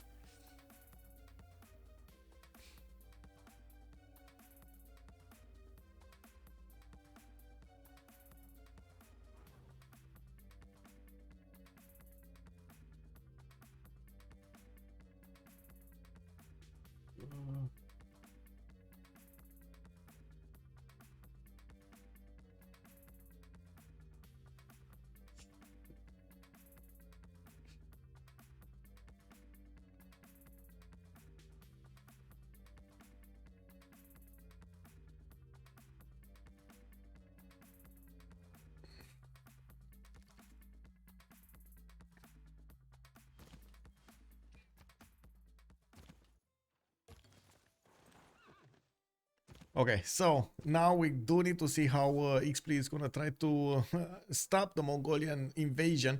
He's putting more courses to the fight, and he did manage to buy out a few of these heavy chariots, build a few, and also needs to put the gold in these heavy chariots to upgrade them into knights. We do have him needing to actually do the defense here against the Mongolian units, while Mongolia is repositioning some of his units and getting the promotions for them. The biggest question would be exactly what Mongolia's plans are. It does look like he's more favoring into forcing his opponent to get some units out than actually trying to go against cities. Of course, he just lost the coursers though, and he's more focused on also pillaging. That will slow down the development in Gran Colombia, and we do see Xpli here having a hard time getting the science and the culture for the next part. He was in a normal age, he got pushed by India, he couldn't actually manage to get back Samarkand, and Nainte here is Whoa, wow. The counter moves are real. We got Gran Colombia actually managing to get in the city of Geelong, Australia. Australia city is in danger. There are 3 units next to that city center with Gregor McGregor as the Commandante General next to the units of Gran Colombia. Not only he's managing to defend his backline, he's also managing to deal the damage against his opponent. Man, that's a quick punch. It's like, you know, he's fighting on one side and then with one hand over there just takes down an opponent's city. We do have a knight coming up from Brisbane. It does seem like a Colossus is also coming up from Canberra. I don't actually see Australia getting that overwhelmed here. I would have loved to actually see a bit more, a few more units, maybe a buyout of a unit in Geelong. Maybe. We don't actually have him with the ability to buy the ancient walls out. That would have been amazing. And that city is still gonna get some health back. It's not being put under siege, but I think with the 3 units, it should be more than enough for Gran Colombia to have the necessary damage to take out Geelong. Let me actually take both sneaky and spicy. Yes, pillage and pillage and pillage. Oh, the pillage tactics, man. Is this Geelong city gonna get a wall in front of our eyes? No, it's too late. Oh my god. Okay, the pillages and the attacks, and there's the city. Yeah, it went down. It was not enough. He needed to have the knight from the beginning. He didn't, and now Colombia is just going to raise that city. He did also get the pillages from that. That actually will give him a decent amount of gold. While I do notice Gran Colombia managed to push most of the Mongolian courses from his land. Now, we do need to see if Mongolia is going to manage to get new units out. He did put down another 3 cities, Ulaanbaatar, Urumqi, and Irai, over here to the east side, where his general got pushed back. Now he might actually try to get some sim going, even though he kind of, quote unquote, derailed himself till now. Now we do have the Corsair attack against Maori that just, stopped dead in its tracks. We do have more units from Maori going to the north and the west side. There was there were a few. Oh wait, they took a city down. Oh, TimeToThrow actually got into the defense of Killayad and took a city over here. You see this wine tile? It has a circle on it. This was a city takeover, man. And 2, 4, 6, 8. Still, Maori has 10 cities. Oh my god, unbelievable. Maori is also on 103 faith a turn. We do have a Grandmaster Chapel coming up in 3 turns. It's starting to get those missionaries going. And I do notice we got harbors coming up from Kapiti. We got harbors from Taupiri. It's trying to get a few more of those gold points going. They do have a massive economy when it comes to Philip II. We do have him with 104 gold a turn, while Captain Morgane is 41 and Killayad is on 29. I gotta mention they also have a winning victory condition on their side. It's Captain Morgane with culture victory. If he's not getting pushed by anybody, he might become too big to handle, too big to break. It does seem like India is trying to get in there with Varu to see what's going on. Pokey, hello. And then India on the west side did have the opportunity to buy out some units to go against Bogota, while Gran Colombia doesn't actually manage to reposition his units yet to the north. He might have the opportunity to go against Kozhikode and do the same thing to his opponents that they did to him. Right? Go against Kozhikode, just smack that city down and try as much as possible to force India over here to use his economy, use his production, use his faith to get units out and do a defense. And I gotta say, yes, it's action everywhere. We got the lakes, my man. We need to implement the lakes map in the CWC also. We need to get this.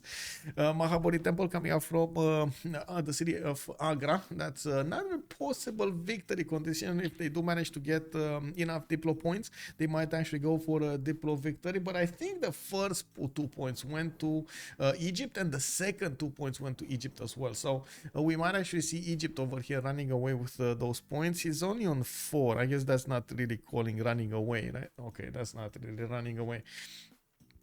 Now, he does have more universities coming out of his cities. He did put another city to the southwest, and he could still do... I wouldn't really say do another city here. Maybe another city to the south of Kabul next to the mountains. Sure. Coal mines, 3 coal tiles. That's amazing. We do have him starting to get more of these markets out, and I do see the libraries. I do want to check out also Spain's development here. He's finally getting a city on the east, which again, it doesn't actually allow him to connect his economy with the Gran Colombian economy. He should definitely put a city over there next to the stone tile or something like that, so he gets multiple tiles worked, and of course connection to that ocean of Cuenca and Maracaibo. We do have an industrial zone coming up from Spain. He did manage to finish his terracotta army, which did give him an extra promotion on all of his units, including his spies. Usually you don't want to get quite a few spies before that. Let me check my... okay, there we go. I did check it.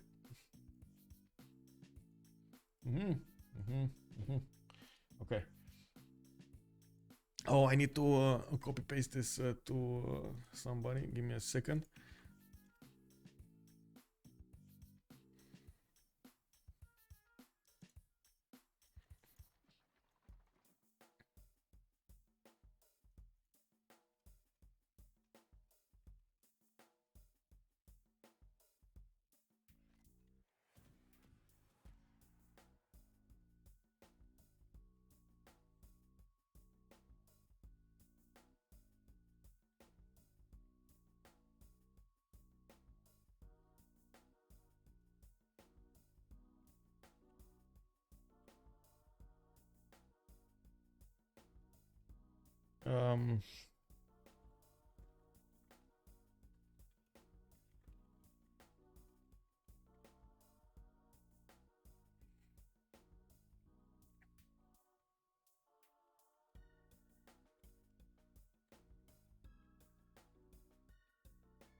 Okay, there we go. We do take a look at Mongolia after all of those units have retreated. Gran Colombia is going to need to repair all of this land, and yes, he's going to have a lot of tiles to repair here. The mines did get to burn, his quarries got to burn, his plantations got to burn, and now there's a builder or a few builders starting to work on those. We do have a few Mongolian units trying to see what's going on into the Spanish land, moving to the south, and they're going to get intercepted by horses from Spain and the coursers. Hey, Far Ascher, thank you so much for the resub. Much appreciated for your prime, sir. Good evening. On the lands of France, we do see more of these chateaus being put down, giving him that nice and juicy extra gold and the culture. You do see quite a few of them in Bordeaux, and we do have quite a few of them here. I gotta mention these are best placed on playing style, so you do get the production alongside that gold, the food, and of course the culture. You have to be careful how you place them though, because you can't really place them next to each other. We do have a few Grand Colombian levied units managing to go with the horsemen of Colombia, actually shadowing the horsemen of Colombia to see what it's ending up with. I don't know how this military engineer actually ended up with so little health, but I guess Mongolia just kept on building a road and did not stop until it crossed the river. Now we do have also France managing to get a few more builders going. I see he's also expanding to the east side, and he's starting to put his specializing buildings in his encampments. He only has 2 of them, and I gotta mention on his territory here, he does not have to go against Maori with his Guard Imperials. This is something we're watching from the beginning of the game. This is not gonna be an easy way for his Guard Imperials to go against the Maori because of the lack of an extra +5 from his continent. This is just another continent. I also want to mention we got the last state company with 3 members going above 100 science, while we do have Captain Morgane and Killayad getting more than 100 culture on their side as well. TimeToThrow here it does have 100 culture, and the Nainte has 100 culture, but no member from CPB has over 100 science.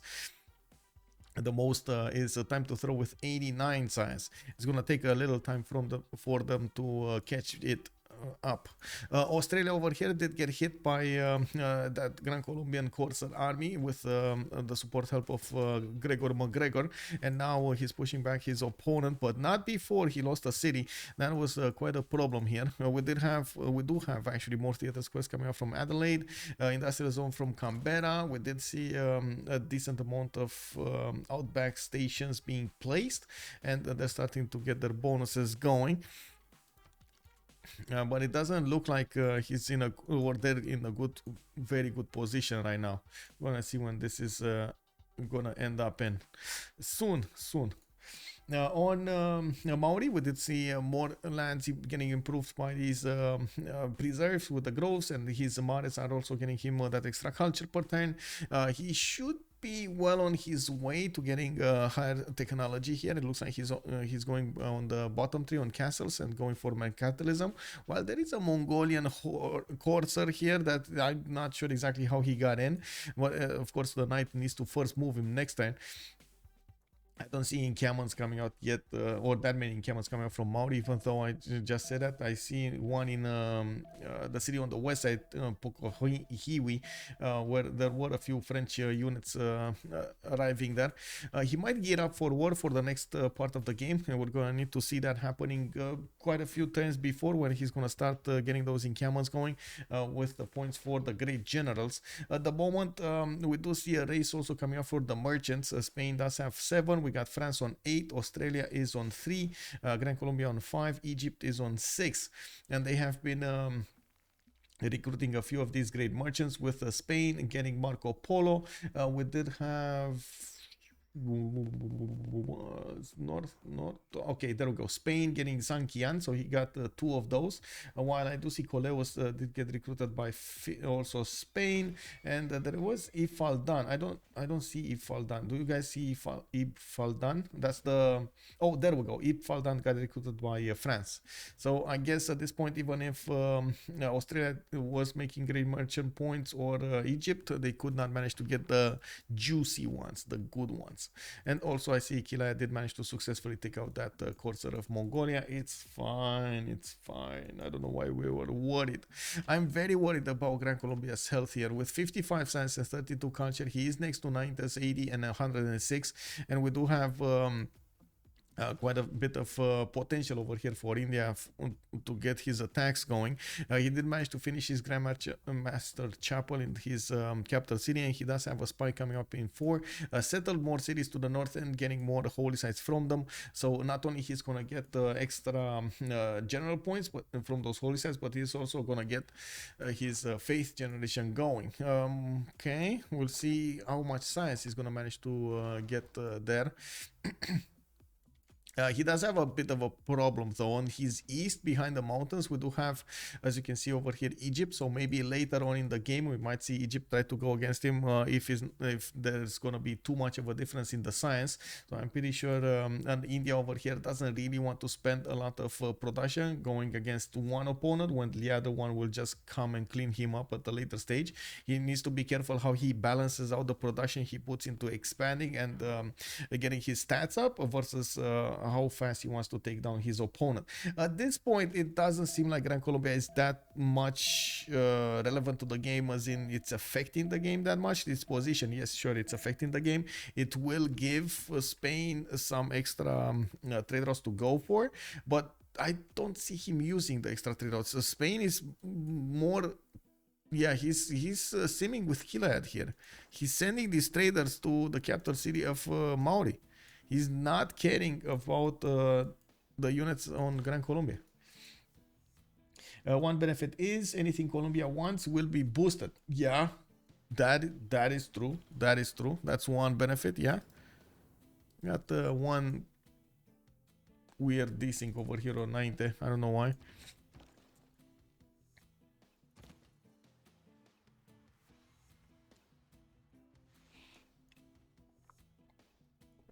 Okay, it looks like Gran Colombia is still going to want to pillage a few more tiles here. Not wanting to give this up, even if Australia does have archers to bear and pikemen.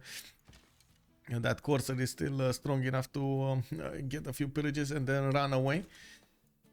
We do have diplomatic quarters coming up from them, so they start getting that much needed influence points. Those much needed influence points. And I gotta say, man. Wait.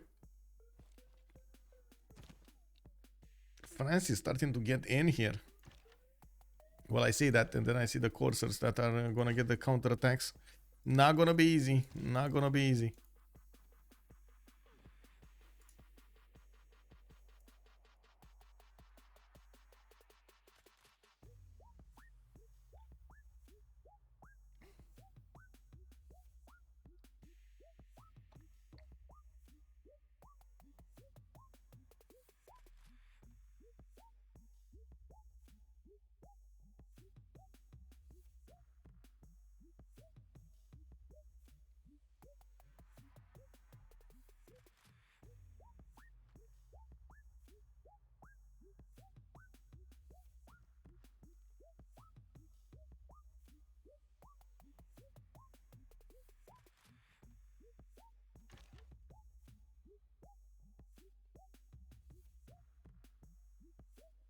Oh well, Gran Colombia also has the same problem as Kublai Khan. Kublai Khan on the other side is belly on 46 science and 20 culture.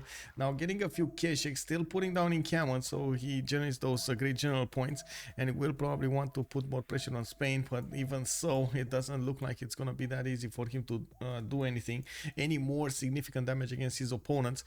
He stopped simming in the sense that he stopped getting more cities, even if yes, there still were a few non-freshwater cities that he would develop over here. Not amazing, but still would have given him something to go for the next part of the game. Maybe he would have gotten to cuirassiers, and of course it would have been a bit stronger unit. Now it's gonna take quite a bit of time for him to go through the middle tree, while he's gonna need to get also printing from the bottom tree. Now we do have him getting that intelligence agency. I see his Keshiks are going to the west side, and it looks like his upcoming strategy will be to go against Egypt once again. We do have the Mongolian spine established in Memphis, and it's gonna take a while to get there. Right after he did manage to send a lot of units to Spain, he did manage to send a lot of units to Gran Colombia. It is kind of on his allies to make the most out of this, because yes, he's Ireling himself. It looks like he's managing to do a much better Irel game than Gran Colombia is doing against his opponents. But are their allies gonna manage to reap the benefits of all of that? And of course, on one side, we do have Maori here getting those much needed stats. The same can be said against about SunBro, about Captain Morgane as well. We do have that culture coming up from Egypt, and I gotta point out Captain Morgane is on 56 tourism a turn, as well as that 144 culture per turn. It shouldn't be that far off from. Oh, he already got 3 out of 40. It's not that far off to actually. Converted that many civilizations, or I should say opponents, tourists, but he's gonna get there, and when he's gonna get there, something is gonna break. We're gonna see them starting to get a bit nervous, and we're gonna need to see if Egypt is gonna manage to keep on building that tourism so he gets all of the advantages.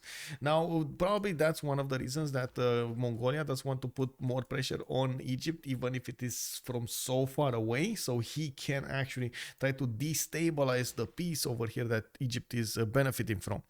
We do have France going for Colosseum. He did build his entertainment complex, and now he got his arena. He finished it, and he put down Colosseum. He's gonna try to get all of the Colosseum bonuses in his 1, 2, 3, 4, 5, 6 cities. I think the city of Marseille is also benefiting from. Yeah, it's 6 tiles. Calais is going to be a bit too far, but it's fine. And this one is a bit too far, Bordeaux. But again, it's fine.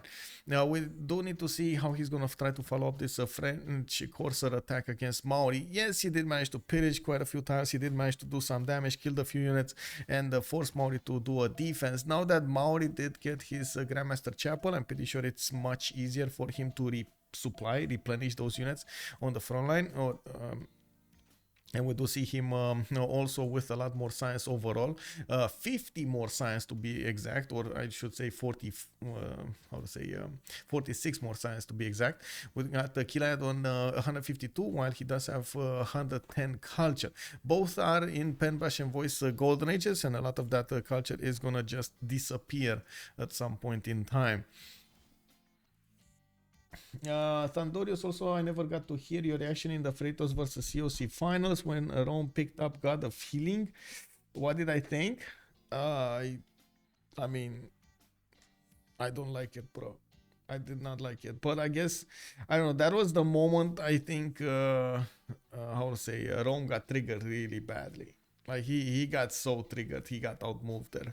Like he probably thought he had that, and then that happened. It happens. Like it happens. I don't know why he ever picked that, but I guess no. Just dropped before going to bed, and whoa, Spain and Coupe got through the ban, and LSC snatched both. I know, right? Monkey was Zoro, I know. And yes, Feli, we got preserved Maori gameplay over here, just getting in. Amazing. It is amazing.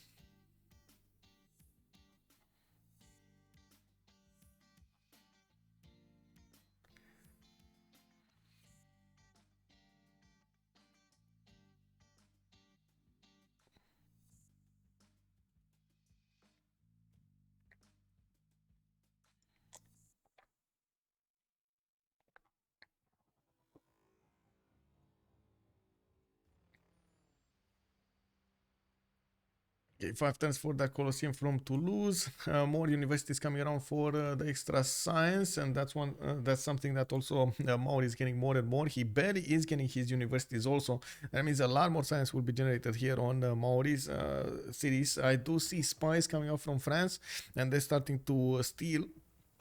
They're trying to get to the second level, while I don't actually see Maori wanting to actually build an army here and go against his opponent. He would have the opportunity, but he's not doing it. More focusing on his economy than anything else, and of course his production and everything. He's on 202 production. That also brings me up to the next subject. We don't have that much time until the next era. We're on at the moment 8 turns away from getting the World Congress, 7 turns away from actually getting into the next era. Let me actually rip this apart. How do I rip this apart? Okay. Rip it. Okay, there we go. Not that. We're gonna have relobby actually to fix this desync, and we don't know why, but it looks like India is desyncing quite a bit. He's getting that Mahabodhi temple in Agra soon, and I do see Pikeman coming around from his cities on the west side. He's probably a bit worried about the Pikemen, I should say, sorry, the knights and the coursers coming against him. I'm quite curious why is he building pikemen than anything else. Maori on lakes, yes. Pyro, it got in. Hello there, sir. How are you doing, CZ Pyro? Bonsoir, monsieur. It's breaking the game. Yeah.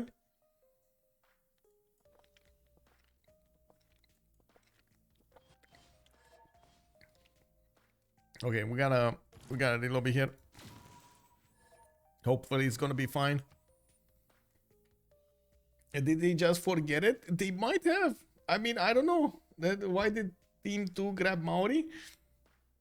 Yes. Mishap. Mishap, bro. Team 2 did get Maori.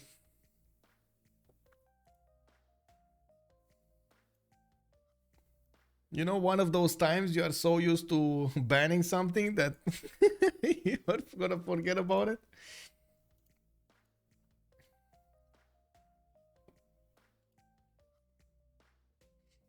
Okay, getting into the lobby here. We'll see how this evolves.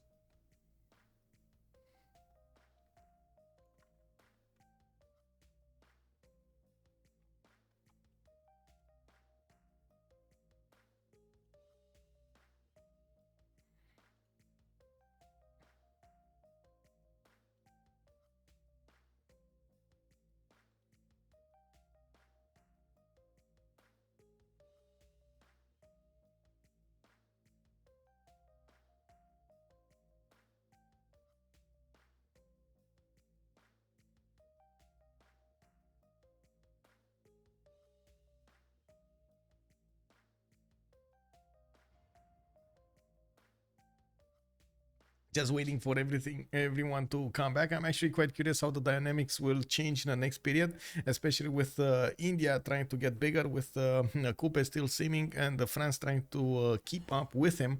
We did have also Spain over there with an amazing ability to go for the late part of the game, and John Curtin did get hit. He will need to put down a few more cities because Gran Colombia did hit him earlier, while Kublai Khan Mongolia still needs to figure out if he wants to go against his opponent or not somewhere. He was getting new units. Keshe going through the west side towards Cleopatra, because Cleopatra did have that tourism going for him, the biggest culture in the game. While this is something that is a problem, right? We got Philip II with Egypt on one side and Coupe on the same team. This is going to be a significant issue going forward, especially if nobody will pick up that flag of defending the culture victory. I'm pretty sure they have other priorities, especially with. Let me actually double check the 0ms really quickly, and then I'm gonna answer that. Especially with the fact that France is next to Coupe, he's gonna need to keep Coupe intact. If he goes full culture defense, the Coupe is probably gonna try to pounce on him and will do some damage. Then Chandragupta has next to him, yes, Cleopatra. Yes, to the south. Wait, Chandragupta. No, sorry. Simon Bolivar on the west side, and did he have Cleopatra on the east or something?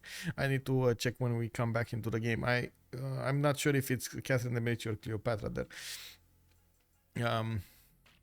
I don't think it was Catherine de Medici, but anyway, Chandragupta will get the opportunity to defend some, especially since he does have his holy sites with that ability to get the culture from choral music and at the same time get lay ministry, which is going to be amazing. He just needs to put down a lot of theater squares and boom, he's going to get a lot of culture. Now it will take some time for all of that to follow, and we do need to see if his opponents are going to try to push into him. Simon Bolivar, yes, he's going to go to Llaneros, and yes, those will be strong units. The only problem with this is Simon Bolivar has been pushed and turned and pushed back into his land from multiple sides that he didn't actually get to spread his cities that far and wide, didn't actually get to improve them that well, and he's going to have a serious problem getting the necessary science with the culture to actually go against his opponents there.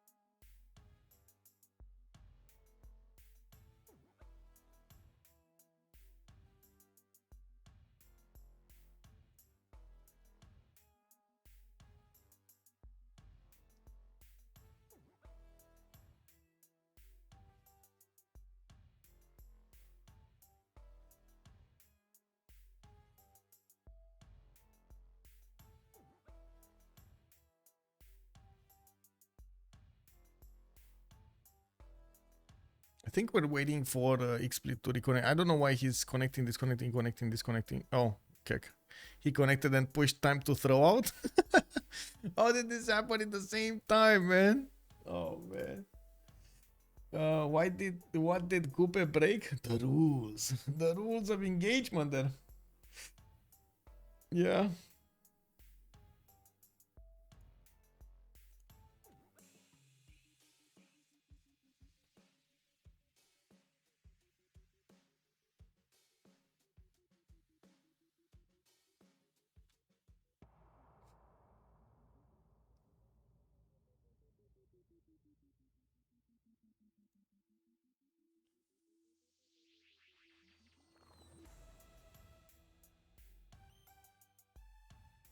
Okay, there we go. We're loading in.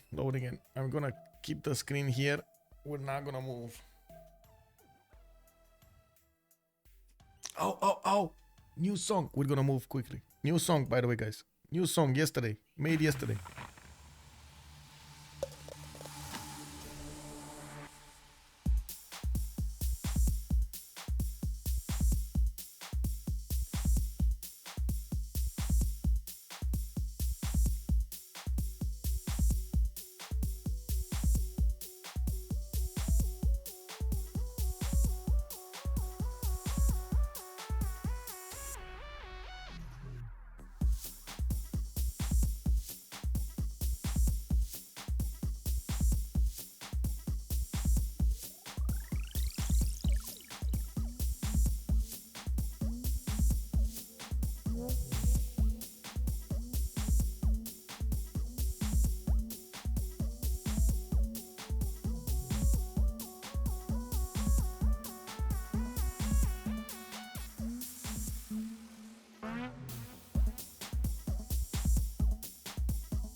So, song made yesterday, entered rotation today. It has been, I kept it lower volume, but now we're getting into the game, and I hope you enjoyed it. You can also take a look at it on my Discord. I always put up the songs over there in OnSpotTV soundtracks, so you can actually take a quick peek before they actually go to anywhere else, like on Spotify or so on and so forth. And it's always, if you have any kind of feedback, let's go. Tell me, I want to hear. This was actually one of my friends was listening to this kind of music in his car. He was like he really enjoyed it, and I was like, oh, I can do this. Okay, I can do this. Let me have a crack at it. Yeah. What was the BPM? 130. On Ahmadabad, we do have Nainte coming up with the monuments, and I do see him putting up more holy sites. Like I was saying, his religion, it does give him the ability to get the culture alongside from those, I should say, shrines and temples, not to mention lay ministry. Now he's going to get a science with watts as well, and I do see the watts did get improved. Wait, yeah, they did get improved, right? +3 science instead of +2 science. We do have Confucianism coming up here from India, or I should say the apostle will allow him to get his last belief if he wants to. He did finish that Mahabodhi temple. Now we do have also libraries coming up here, Jabalpur on the east side, and I do see, yes, it was Egypt on his east side, so he needs to be careful about Egypt on the east side here, because they will trade punches at some point in the game. A lot more science at the moment from Captain Morgan, but Nainte is trying to catch back up. We don't have that much of actually of production difference. Captain Morgan is on 178 while Nainte is on 155. I'm pretty sure Nainte does have more production if you take into account the faith generation and convert it into production.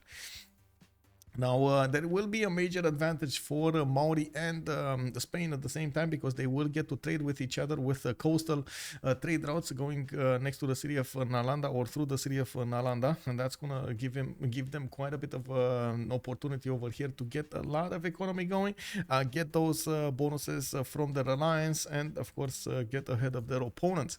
Killayad is already on 195 science with almost 70 science over TimeToThrow, while he does have about the same culture level. We do have him with a bit more production, not to mention that faith generation from his preserves over here. He did manage to get quite a few cities, and he is trying to go for the encampment training projects, so he actually gets a general. He lost a city earlier because France did attack into his lands here. We do also see merchants coming up here, but not that many important ones. I don't see great animals. We're starting to get into the Renaissance era generals, so that will give bonuses to industrial units. Also, in the scientist screen, I believe we actually went through.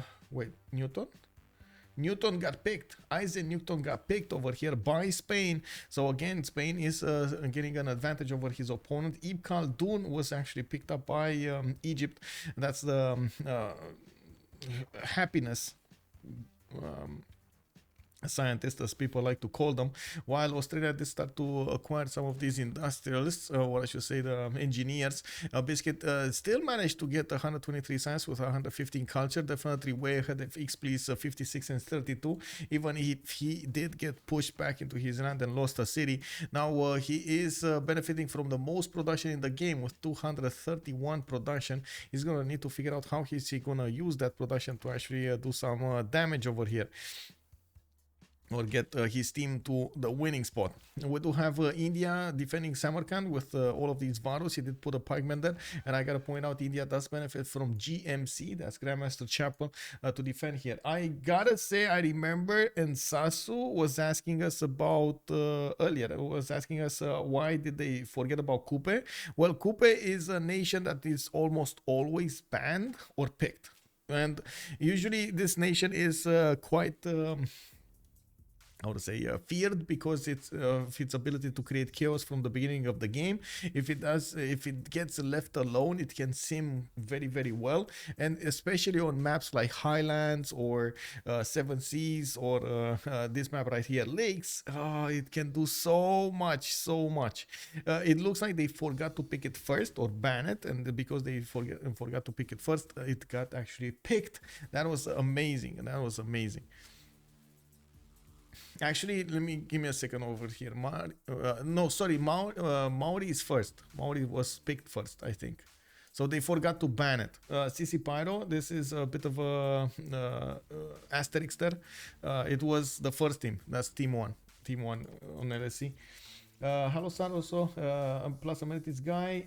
According to Justice, the amenities guy. Yeah, exactly, the amenities guy. Looking at what's going on over here, we're going to need to see if first of all Colosseum is going to be exactly what France needs. We do have him needing to actually rebuild his army, and we do need to see if Maori is actually going to want to go on the counter-offensive with a stronger unit. He's about to hit the double science mark on a time to throw. While we don't have that much time of this era, we're also going to need to take a look at the era score and how it evolves. How do players manage to get the era score for the next Golden Age, if they want to be in a Golden Age, Normal Age, or Dark Age? I think the majority will not really care about this upcoming era when it comes to a Golden Age, but I do see a few of them managing to get those points. Konson, for example, is 4 points out from getting this new Golden Age, while he was in a Normal Age this time, unfortunately.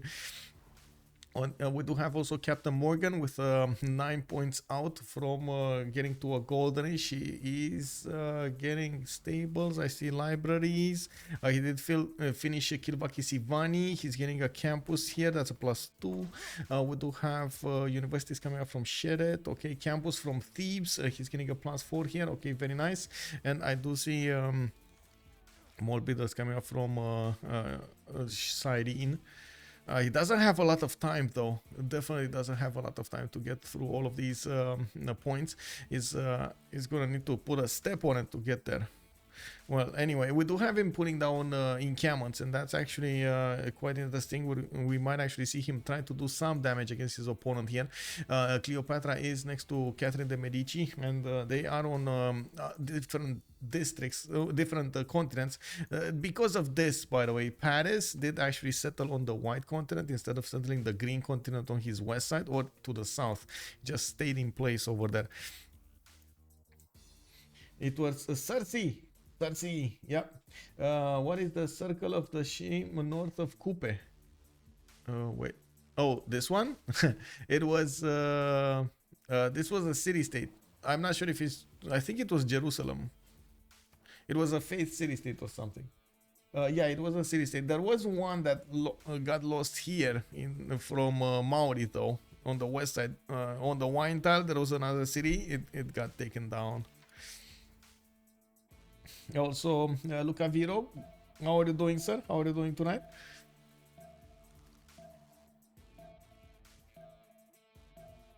We do definitely need to see how Mongolia is going to try to get the units going. It looks like he keeps on building these Kesheks, and the majority of his units are going to the west side. Maybe Kabul is going to be in his sights, even though that's a 74 defense strength city with very strong walls and, of course, knights going. These Kesheks, I can't really say I see them winning this encounter. Nazca was lost. Wait, Nazca was there? And Cersei exploded? Where did it explode? What are you talking about? We got Gran Colombia. Wait, Gran Colombia actually going in Ahmadabad and doing damage. He's gonna pillage the salt mines. And he did manage to get a builder. Now he's gonna need to move it back to his cities. Okay, we got some Australian pikemen trying to help the defense against Gran Colombian units. Gran Colombia is starting to pre-build those llaneros, so we do have him going as fast as possible through the tech tree, so he gets there. He's actually 2 turns away from getting military science with 1, 2, 3, 4, 5, 6, 7, 8, 9 pre-builds for those llaneros. So these are going to be very strong units even against India's cores.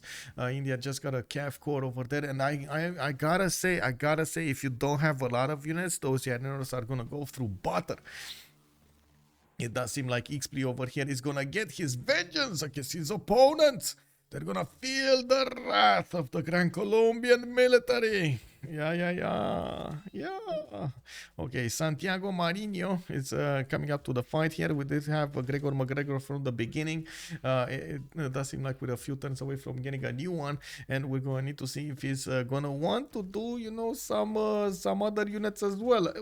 You know, there's one thing that I've noticed in this game. Very few attacks actually went for city states or cities. You know, they just wanted to get the pillages. They thought it's much more valuable to get the pillages than actually attacking two cities. It makes sense on one level, but on the other level, it's like, you don't want those cities. You don't want the big goldy gold to take away from your opponents. You just want to take those bonus. I mean, okay, take the gold, take the faith, take the culture, you know, like, okay, you can have that. Studios, bonsoir monsieur, bienvenue. Hello. We do see these counterattacks coming up from India, managing to push back the Gran Colombian units. I do believe Gran Colombia is just preparing those units. He's, slowly marinating them in India's land so he can get in with the Llaneros. One thing that Xpli is not going to benefit from is nationalism. He doesn't have the ability to core up these units. It's going to take a long time to get there. On the other side, we do have... oh, look at this, man. Look at this. This is, you know how this feels, by the way? How these Keshiks attacking into Kabul feels right now? Have you seen that meme with like a big basketball guy and a normal guy? He's just keeping the normal guy with his hands just, you know, in front of him like this. This is exactly what it feels like, you know? And...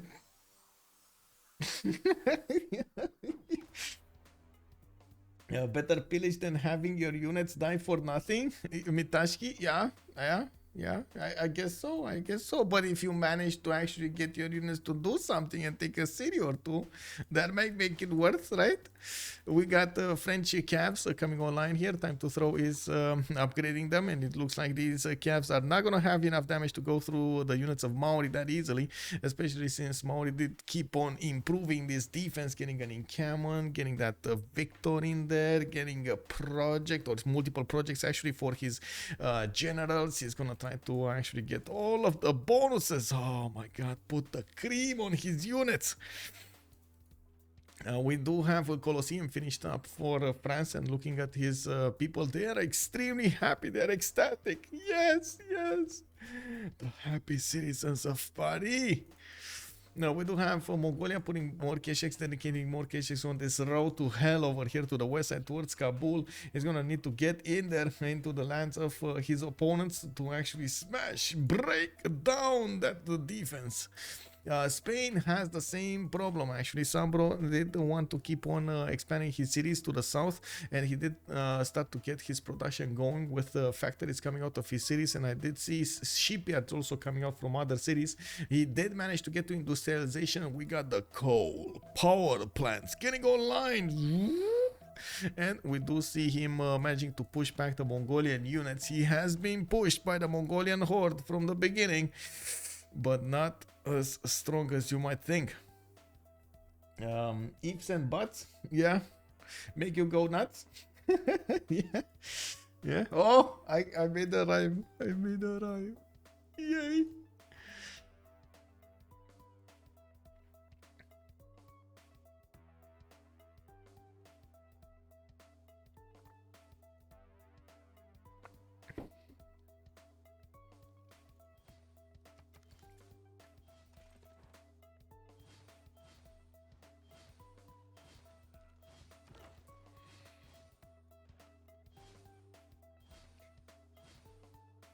I hear a lot of upgrades, guys.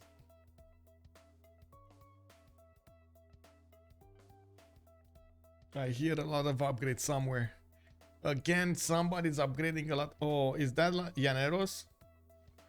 Ooh, we got the guitar guys coming into the fight over here. Look at them go, man. 2, 4, 6, 8, 10, 12, 13 Llaneros. Oh man, these units of India wouldn't know what hit them. Tito's also interesting. They had not settled the trade city between Colombia and Spain. I know, right? But they so I was thinking about this. Like maybe Colombia would actually need somebody to trade with, right? But at the same time, we do see him, as in Spain, coupling his economy with Maori. So I guess it makes sense that he is sending those trade routes to the west side. This is the second continent anyway, so it makes sense. Now, what I don't see is Maori sending those trade routes back. He only has like one single, two trade routes. Oh man, these trade routes, bro, did not all of them went through the water. That's a bit unfortunate. Where is the Reina in these cities? There's no Reina. Maybe he needs to put Reina in Motupohue. That seems like it's the best city that he can. Oh, he put it here. He put it in Opango. Okay, that's fine also.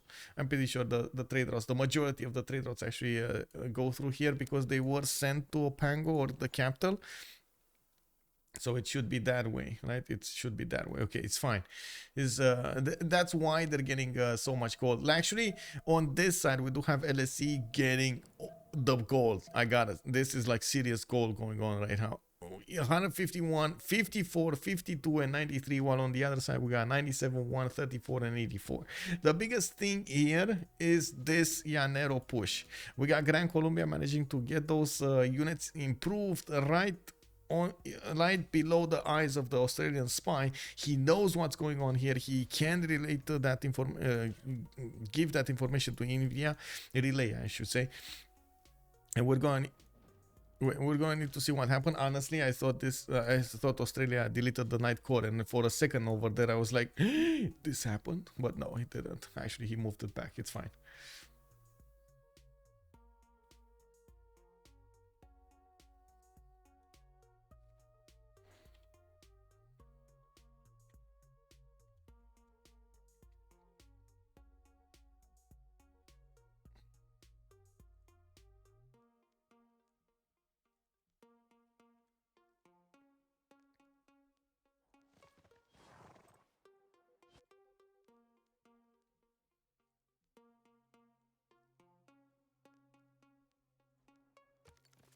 Okay, so the Llaneros are actually gonna ignore India for a while here, and they're gonna try to go against Australia, while Australia is starting to get piking shots going. This is gonna be a unit strong enough to actually defend the Llaneros, and it does seem like Xpli does need to figure out exactly which is the weakest.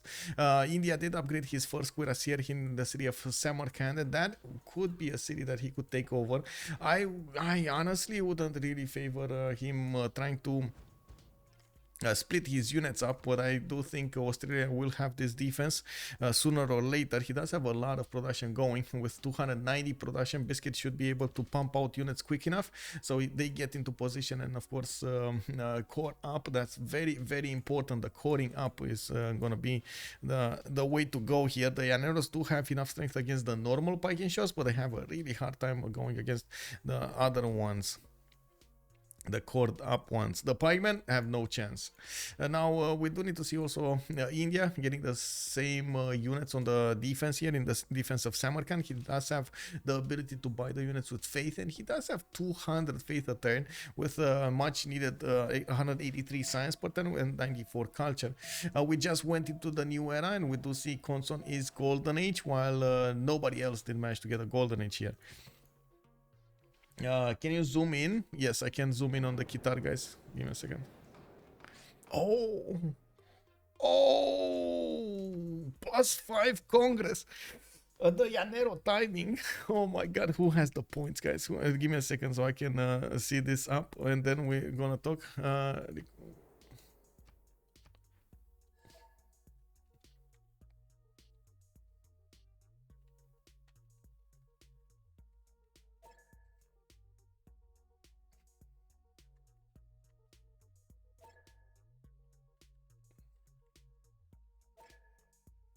Yeah, guitar guys, +5. You can see that their guitars are behind them.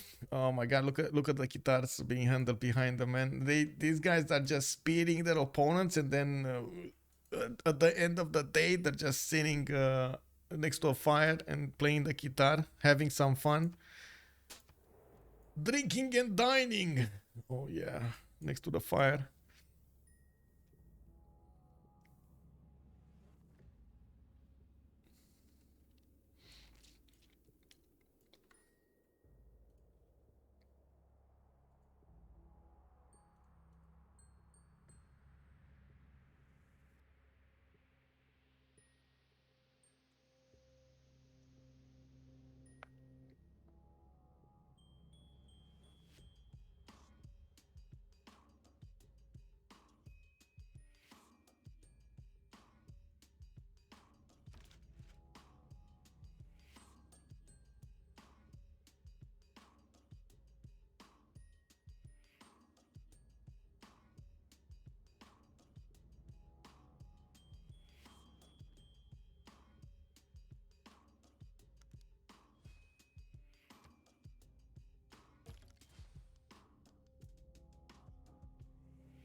Okay, on this side, Australia is starting to get those spiking shots on the river. Probably the river defense is what's going to help him here.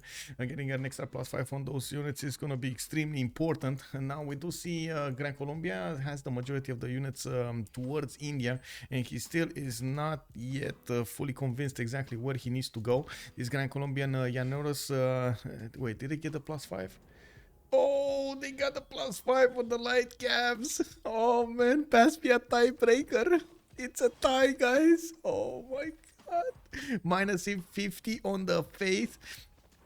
Looks like Chandragupta is gonna get to buy the units much cheaper with faith, and these Llaneros still, even with this, don't have that much strength to go against the Cuirassiers. We do need to see if he is gonna get there. Okay. Worship building, Arthantrasta. What? What's the? What? Give me a second. India, Chandragupta. 2 combats. Oh, I see. The Temple of Worship building grants 1 movement and 1. Oh, this is the Arthantrasta something. And +2 combats respective for all unit trained units. Okay, very nice. That's what that's the bonus I was seeing over here on the Indian unit. We are waiting for the last moves. Xpli is actually positioning his units to go to the south over here, and it does seem like actually either the main cities of Sydney will be hit or the city of Brisbane. Now the main cities of Sydney and Canberra of Australia are actually defended by a decent amount of these piking shots. They should be well defended, well structured there, while the city of Brisbane is just now starting to output some units, even though I think they're still gonna be good enough. We do have new units coming out from the cities of Gran Colombia that will need to get to Samarkand, and slowly they're gonna manage to get onto the front line. Now on the other side, we do have France with the universities. Everybody's lost their pen brush and voices, so now we get to actually see the culture, the real culture of their side. And we do see Captain Morgane with so much science and culture. He's running away with it. 232 and 149 culture. He does have also the benefits of 228 production, while he is starting to build up a military. As a problem, he's getting pushed by Mongolia, who did actually manage to get around Kabul with a few Keshiks trying to do some damage against the Egyptian units. It doesn't look like he's going to punch through the city of Cyrene, but at the same time, Egypt is going to need to respond to this with some stronger units than he has right now on the battlefield. We do have him dispatching some of the knights from Rakedet, and I still see him happily steaming away. The walls will go up in the city of Cyrene, which will probably stop these Mongolian units from attacking. Plus 12 intel on opponents' movements is activated on these Mongolian Keshiks, and of course the Corsairs, which does give them quite a bit of an advantage attacking into the units of his opponent here. And actually the Keshik is stronger than the Knight, guys. The Keshik on defense is stronger than the Knight. What is this, man? No chance, to be honest, with the Congress bonus. Australia and India are in the Dark Age and Colombia in normal. Are they using a card? Wait, which card? No. Konson acting like Dennis the Menace. I know, right? Oh my god. Rosha 123, thank you so much for the follow, sir, and welcome, welcome.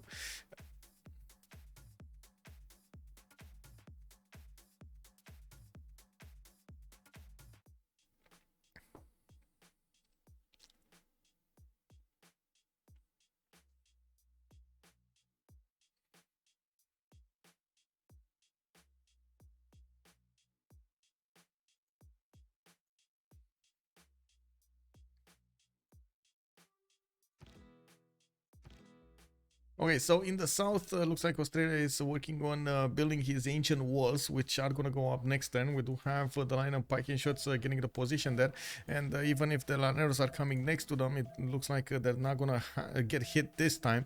Australia is is also dispatching some units from the north, some of these archers that will need to get promoted into expos, or even maybe field cannons. I think field cannons is going to be better, but I do see Biscuit is barely discovering machinery right now. He wanted to get to metal casting faster than anything else to get these package shots on the field, which it did do quite nicely. The walls did go up. Colombia's units are, as you can see, getting next to Brisbane. They do deal a decent amount of damage against the Night Corps, but they can't really do that much against these package shots unless they're across the river, and that's exactly what Colombia is doing, trying to get across the river. We do have also Santiago Marino getting on to the south, while McGregor is going to deal with the units to the north. I also noticed India is starting to push with field cannon corps from the north side, so he put some form of offense onto these guys. Oh man, these are just gonna get eaten alive by the Laneros, with Manuel PR giving more strength over here. India's units will need some more support help so they can stand alone here. We do have multiple Llaneros coming up from Cuenca, Bogota, Panama, Maracaibo. This is the moment that Gran Colombia goes wild with Llaneros. Now, is he gonna try to deal with the Indian units before he's actually going to the Australian lands? I think, honestly, at this point, while he sees the defense that Australia did put here, I think he should really turn back and hit India with all of his might. Even though, unfortunately, this is still going to be a problem. The second he actually repositioned those units back is he's going to force over here Australia to move back as well. Now we do see him starting to do some damage. He found a weak spot in Australia's defense. He did manage to get the defense next to Sydney, but it was a bit too late to actually get units in Brisbane. Now there are Australian pike shot corps which do have a serious problem attacking to the Llaneros directly, but they can withstand attacks, multiple attacks from them. We do need to see if the Llaneros will manage to get enough experience points to get their promotions going, and of course be much more successful on the battlefield. While all of this is happening right before our eyes, we do have the race between Killayad and the TimeToThrow when it comes to the science. We did have France managing to get again into the Maori land, but he got pushed back again, and it does seem like there is a level 2 spy in Tepo Kohiiwi. Killayad is managing to also get that economy going, and this is a major problem for CPB. They just don't have a lot of gold without that many possibilities of connecting their economies on the seas, and that's a lot of gold that's not getting taken care of. SunBro did also manage to get to 400 production on his side, 389 to be exact, with 239 cents and 56 culture. Philip II is benefiting from quite a few cities over here. He does have banks coming out, and I do see he's gonna get a decent amount of bonuses from his industrial zones. He did also couple his economy with first of all with Gran Colombia, and second of all with Maori. You see those trade routes are starting to go wild between their cities. Very nice that they're going through the water. They're benefiting from a lot of not only bonuses but also gold, 153 gold right now. We do have more production coming out from him, and I gotta say that at the moment I don't really see them that worried about how to say, about the next part of the game. They are not giving that many signs that they're gonna build a lot of tanks, artilleries. We don't see that many encampments, even if we've seen like 2 or 3 of them. We didn't see them go wild with them, like 4 or 5, or get them from each city. We've seen how effective fighters with planes are, or with the bombers are, so maybe they will choose to go that route, especially with the science difference. They might actually go for it.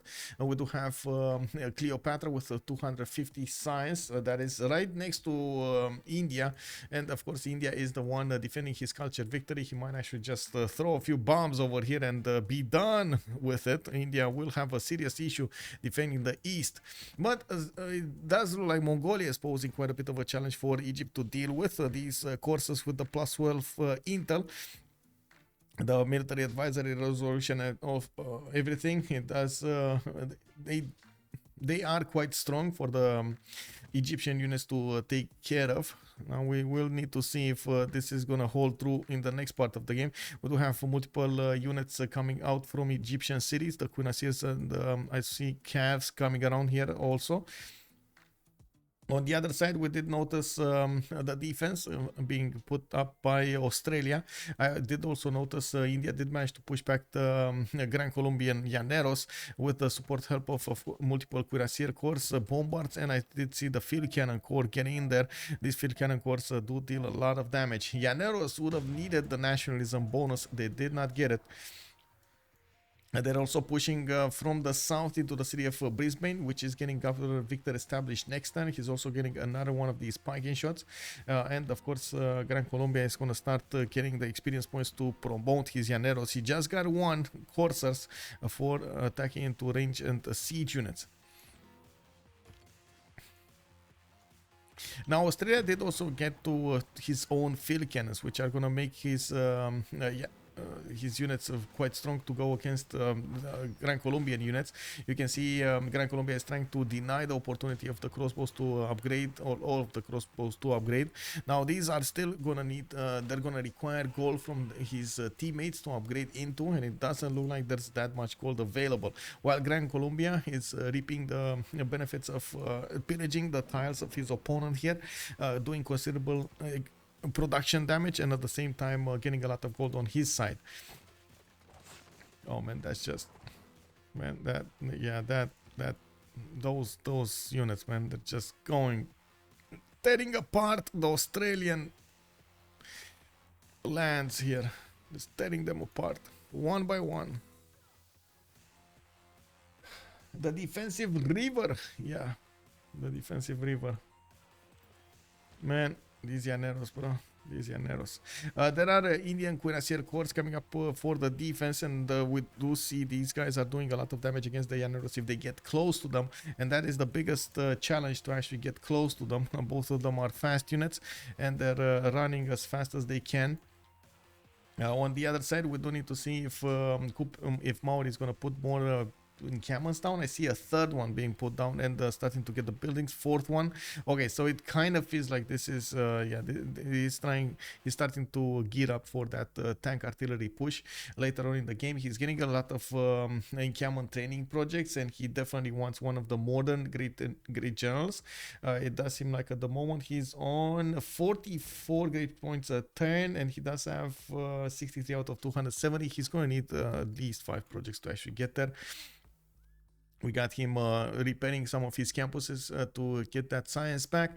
And I do see in the tech side he's going top 3. Okay. Does he actually want industrialization or something? What does he want here? Or is he actually trying to go planes before tanks? You know, we'll see. We'll see. We got more builders coming out of his cities to start to improve his a lot of builders, actually a wave of builders, while he did not get any more cities at all, any more settlers, I should say, new cities. Okay, let's see the first moves coming up here. I do want to double check right afterwards what happened there with Cleopatra defending himself, but I think he's fine. I think actually Cleopatra should be fine there.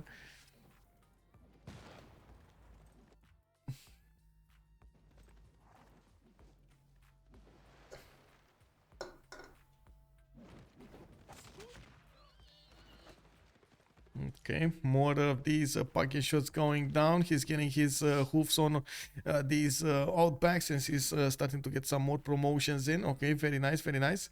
Has a bit of a challenge because Australia is pulling these pocket shots to distract him. And of course, you need to see if Gran Colombia is going to get next to.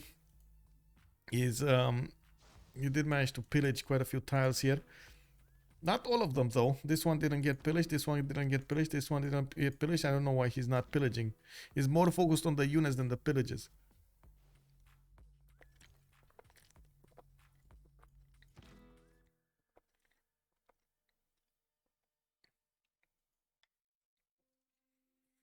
On France, I did notice that attacking team, the CAF team that will try to bully a little bit, get into the defenses of Maori, did need to retreat in the city of Toulouse. Now we do have more cuirassiers coming up from Amboise. We do have France getting those cuirassier corps coming up from Paris. And I do notice he's starting to get to notice that they do have a serious issue when it comes to the goal per turn. Actually, right now they're probably doing less than 100 goal per turn between them. That's a serious problem. We do see him getting some more armories. He did manage to put down 1, 2, 3, 4 of these encampments. So yes, he is eyeballing that oil generation later on in the game. Steel walls coming up in 4, and he's going to need refining. He's going to need combustion, so he can get his tanks up. And we do have on the other side SunBro going for flight in 1, which is not going to be that far away from Mongolia, and we do see he's going to have more than enough production to do anything he wants here. He's getting his power plants online, getting Oxford University from Cordoba. Is this Cordoba or Cordoba? How do you pronounce this O with Cedilla there? I have no idea how you pronounce it with the accent. Anyway, on Killayad, we do need to see also his technology. He's going for cartography. His planes will get will get boosted by SunBro, while he's also going for conservation in 5. We do have him putting down more universities and getting more of that. In Spanish, the accent just means you give more emphasis to that syllable. Oh, objectives. Thank you so much, by the way. Good evening, sir. Hello. How do you see? So it's Cordoba. Cordoba. Cordoba. Cordoba. Okay. Okay. I guess it's fine. Cordoba. Oh. Cordoba. Cordoba. Cordoba. This. Okay. See, wasn't that easier, man, to just put a big O where it needs to be a big O than actually draw a line on it? Man. Amazing, right?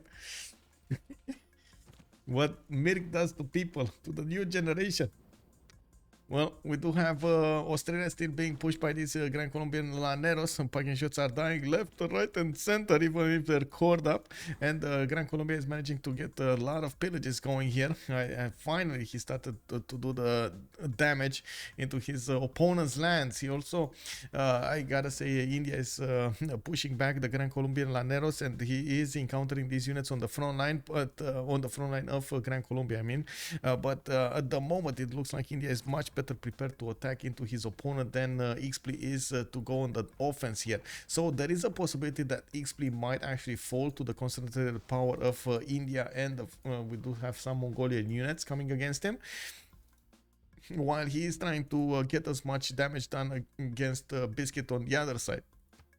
We do need to see if Killayad, Captain Morgane, and SunBro will manage to get back here, and I'm pretty sure he needs to think about safety settler as soon as possible, not to mention get shipbuilding so he gets through the water much faster if need be. Come on, where's the safety settler, bro? Like, these Indian units are gonna chew through his Llaneros so fast with the help of the bombards, with the help of I would say, what is this lonely field cannon? Bro, you can't just leave your field cannon alone like that, man. The good thing is it's a 4 movement field cannon, so it's, wow. It moves so fast, bro. Speedy field cannon, that's how it should be called, not core field cannon. It's speedy field cannon. And that line is a universal symbol from emphasis, though. Okay. Wait. getting pinged again.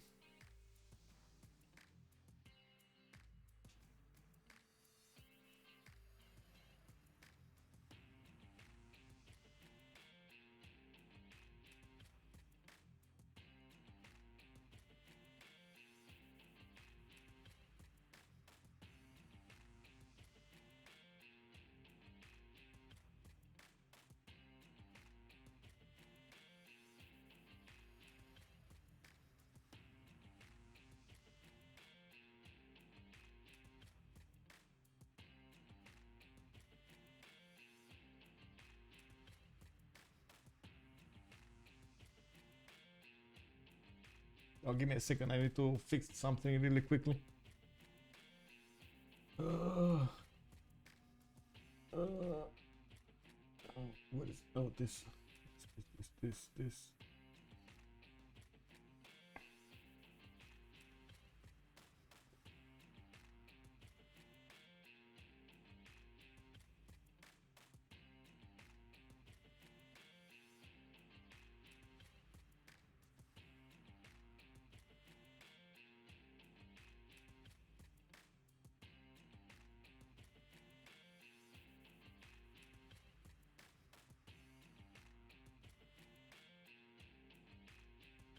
Okay, that one.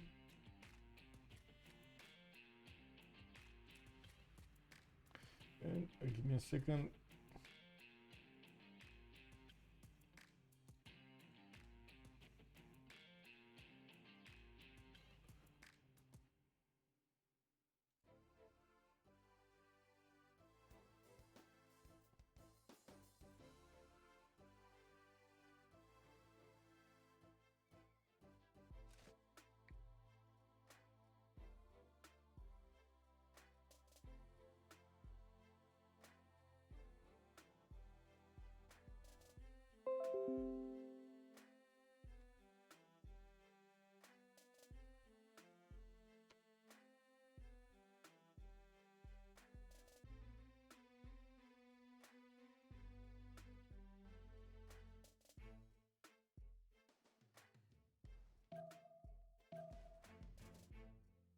TKL, good evening, sir. Why did the field cannot have 4 movement? Because it's, yeah, it didn't have the general and Chandragupta's ability of getting 1 movement on all of these units.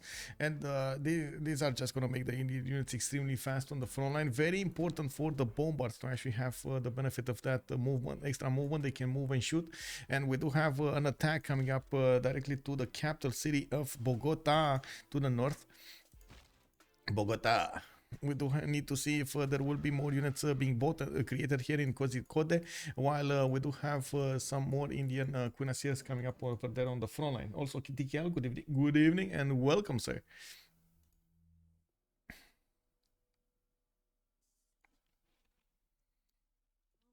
Give me a second.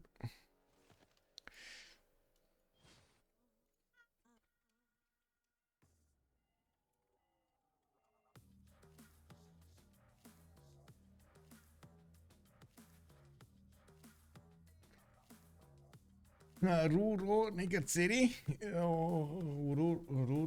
Wait, where? All the guitars. The guitars, man. Almost all of them. Oh, launches. Oh my god, look at this ancient wall going up next turn.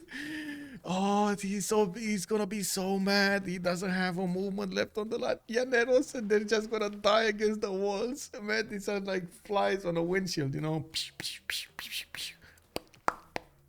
It's gonna spat. Yeah, that's gonna be nasty. Biscuit, oh my god, I'm getting that wall next turn. Anyway, is it, you know what I'm thinking? Is the Llanero gonna have enough damage to punch through the wall defense? I think not, right? With so much defense there. Launceston does look like it's not that big, right? Especially with the damage district and unfavorable terrain. He does have a -12 on him. The city is 100% that called out by global. We might, yeah, we should actually see it because the Llaneros does have 70 strength over here going against that city center with some of his units. Yeah, 70 strength here, 67 or 66. It should, but still, man, if he actually helps this, it's gonna be amazing. El Matador, good evening, sir, and welcome. Thank you so much, by the way. Thank you so much for kind words, and of course, I do hope you keep enjoying the stream. We do have Forbidden City coming up from Rockhampton, the shipyards coming up from Sydney. Theater Square is there in Bendigo, but they need to figure out how they will manage to deal with the threat here. And I do have to point out a stake company does manage to get on their side a lot of science, and even if they're managing to do right now the damage against Australia, and they will probably lose Xpli for this, most of that defense is not available to defend against the Indian units. Now, this is gonna still be a problem in the next part of the game when those if they lose a military alliance, and that's one thing that need to be careful with. Xpli will need to do this. Okay, there we go. It's alive! It's alive!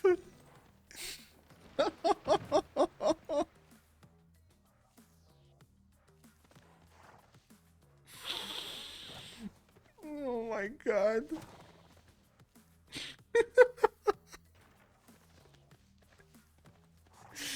Global, what do you say about this, bro? Oh man, I mean, one more hit and the city would have died, but still. It's gonna get more health next turn though. And these units are still gonna get to shoot. Oh man, this is just... No.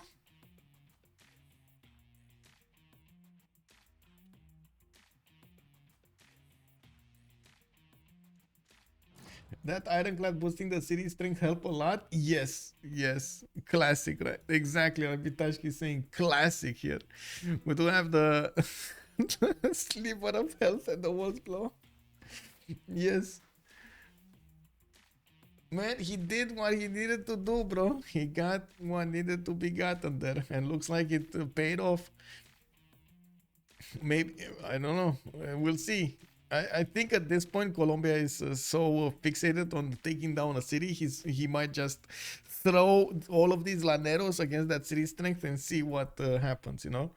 Like even if it suicides them into the city, he's still gonna do that. Just throw them off the walls over there. Push them to the walls.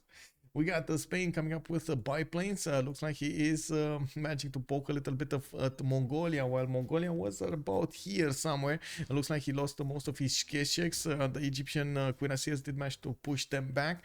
And we do have Egypt starting up to get more of these bonuses on him. He did get his brains. Got aerodromes coming out from CES. I do see a few encampments here and there that are getting built, 3 of them to speak of, and I do see he's getting industrial zones in the correct placements. He's not going wild with them. He's probably going to want to get a factory in each of them and boost as many cities as possible with that factory, you know, being strategic about it. Okay, let's see the moves. Let's see the first moves. Is Xpli gonna take Launceston? That city did get 20 health back. And we do have the first moves coming up from Australia. Did manage to take down more of these Laneno's strength. It's not enough. Not enough, man. Okay, there we go. It went down. He cored up a unit. He actually got nationalism. The city of Launceston finally goes down to Laneros. That also is steel wall city. It's gonna take a while until it goes down. That ironclad did also die with the city center, and of course a pike shot core. Now he is probably gonna raise this to the ground. That did benefit from an encampment over there, and as you can see, Australia is left hanging over here. He has a lot of land pillaged that he's gonna need to recover from. And we do have Llaneros fighting to defend the lands of Panama and Maracaibo, while Mongolia is coming up with a few galleys over here. Oh no, he's gonna get the settler. Konson did manage to get next to that settler, but couldn't actually get it. He has 25 movement, can't get to it. Mongolia over here doesn't have a unit to defend that with, and it does look like it did also blow the horn to India to tell the cuirassiers to come and snatch this settler. Now without Llaneros managing to escort these settlers, it's gonna take a while until he gets back. We do have SunBro needing to get a few more defensive units to deal with this, and maybe we're gonna see some biplanes being dispatched over here to the east side, deployed to deal with the threat coming up from India and at the same time Mongolia. Yeah, I want that unit. I want that unit now. What's going on, man?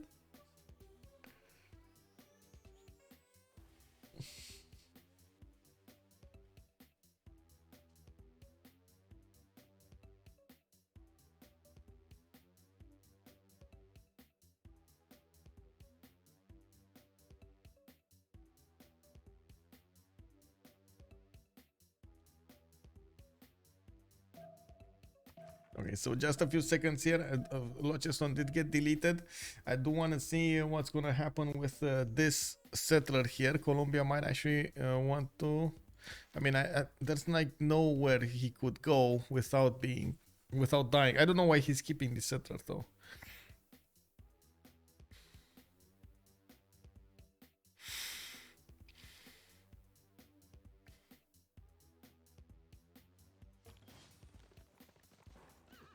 Okay, very nice moves.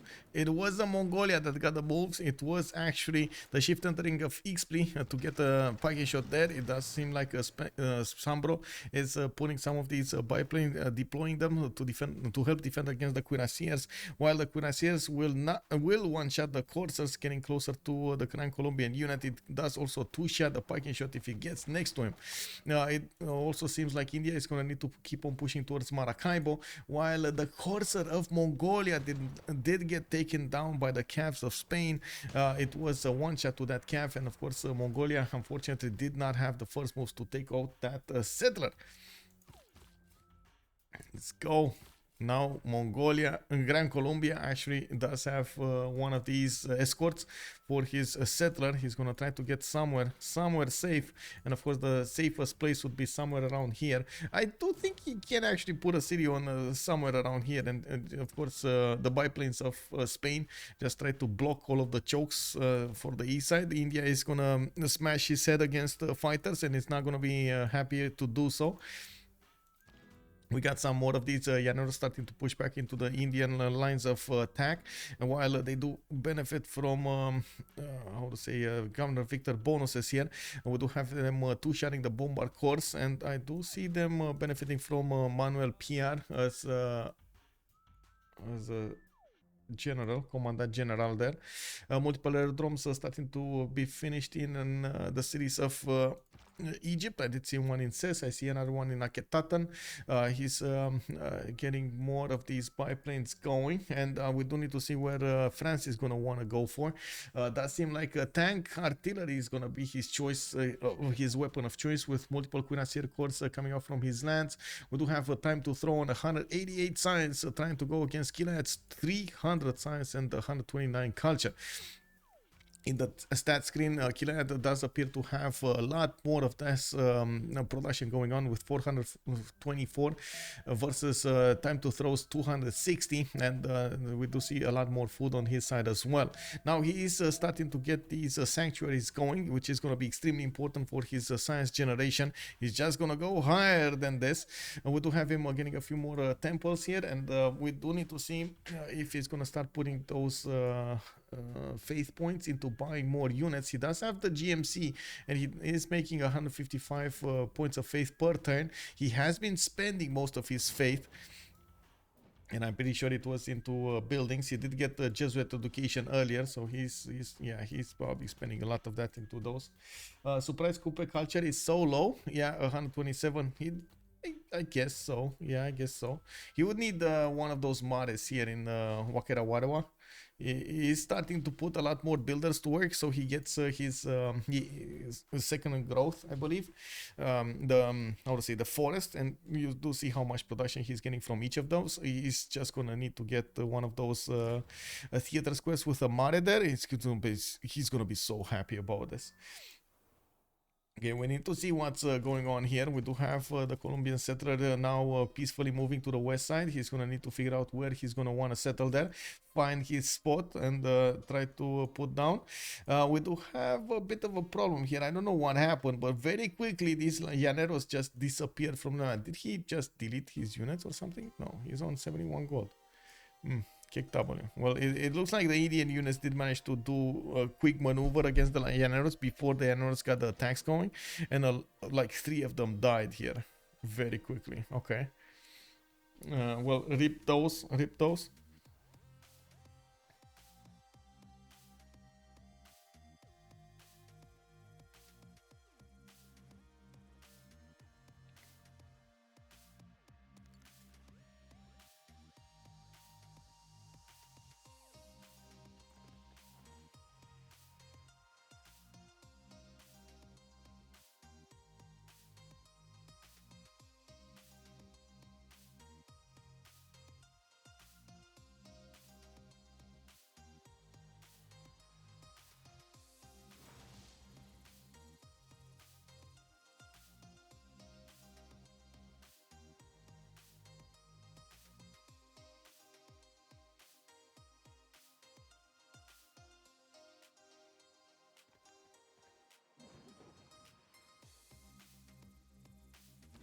Wow, these Llaneros, some of the Llaneros are still alive and pillaging here in the cities of Australia.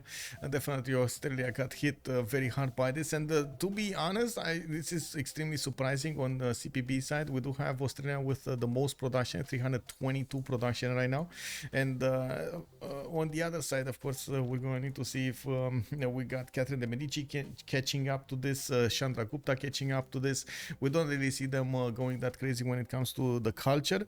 Which just allows Captain Morgan to be a bit more successful when it comes to that culture victory. Do have France trying to get Oracle here to turning it from the city of Paris. He's probably gonna try to get to the Golden Age. Hence, we're coming up to that 2 arms Golden Age soon. It's very important to actually get to it, especially if you are on the offense here. But looking at what Maori is outputting as a defense here in Wakarawa and the Ngara Wahia is gonna be quite a challenge. Now these sanctuaries are gonna go up. The extra points will gonna go down on these forests, and this is gonna be go up into this forest. This is going to be quite important to see how his stats are gonna change. Nainte is managing to cross the threshold of a normal age. He's gonna need 120 of these era score points to go for a golden age, while TimeToThrow will also need an insane amount of points here. He's 81 out of 92, but he needs 103 to get to the golden. So he's trying to get Great Path, Oracle, Great Library, any wonder that he can get his hands on right now built. And we're only 6 turns away from actually getting into the next golden age, and or I should say age. There is an attack coming up from Mongolia against Spain. Spain did get to advanced flight. Now he's going to get to defend himself with fighters. This is starting to be a bit too much of a disadvantage for them when it comes to, or I should say advantage at this point for LSC when it comes to the technology. It does seem like Spain over here not only is going to get fighters to defend himself against Mongolia's units, but he's also going to get bombers to push through Mongolia's land. 3 bombers coming online in the next 3 turns. In the science, in the city-state screen, we did have SunBro keeping Nalanda, Konson is keeping Fez, and then Captain Morgan is keeping Taruga. Konson on Kublai Khan, China, actually keeping Fez is massive for their side, but then Nalanda being kept over here by Spain is actually amazing. That is getting that extra science. Captain Morgan also benefiting from another one from Taruga's bonus is also going to allow them to have more science overall, and that's probably one of the reasons they had more science over the game here. We got the new theater squares coming up from Tehonianga Noya Kupe, while Taumuto is going to finally finish that sanctuary. You're going to see the stats change over here quite a bit because of that sanctuary. And also we do have him trying to race for Great Path with his opponent. He does have the first slots in the game, so he has the highest priority. That's going to be less points for his opponent to benefit from.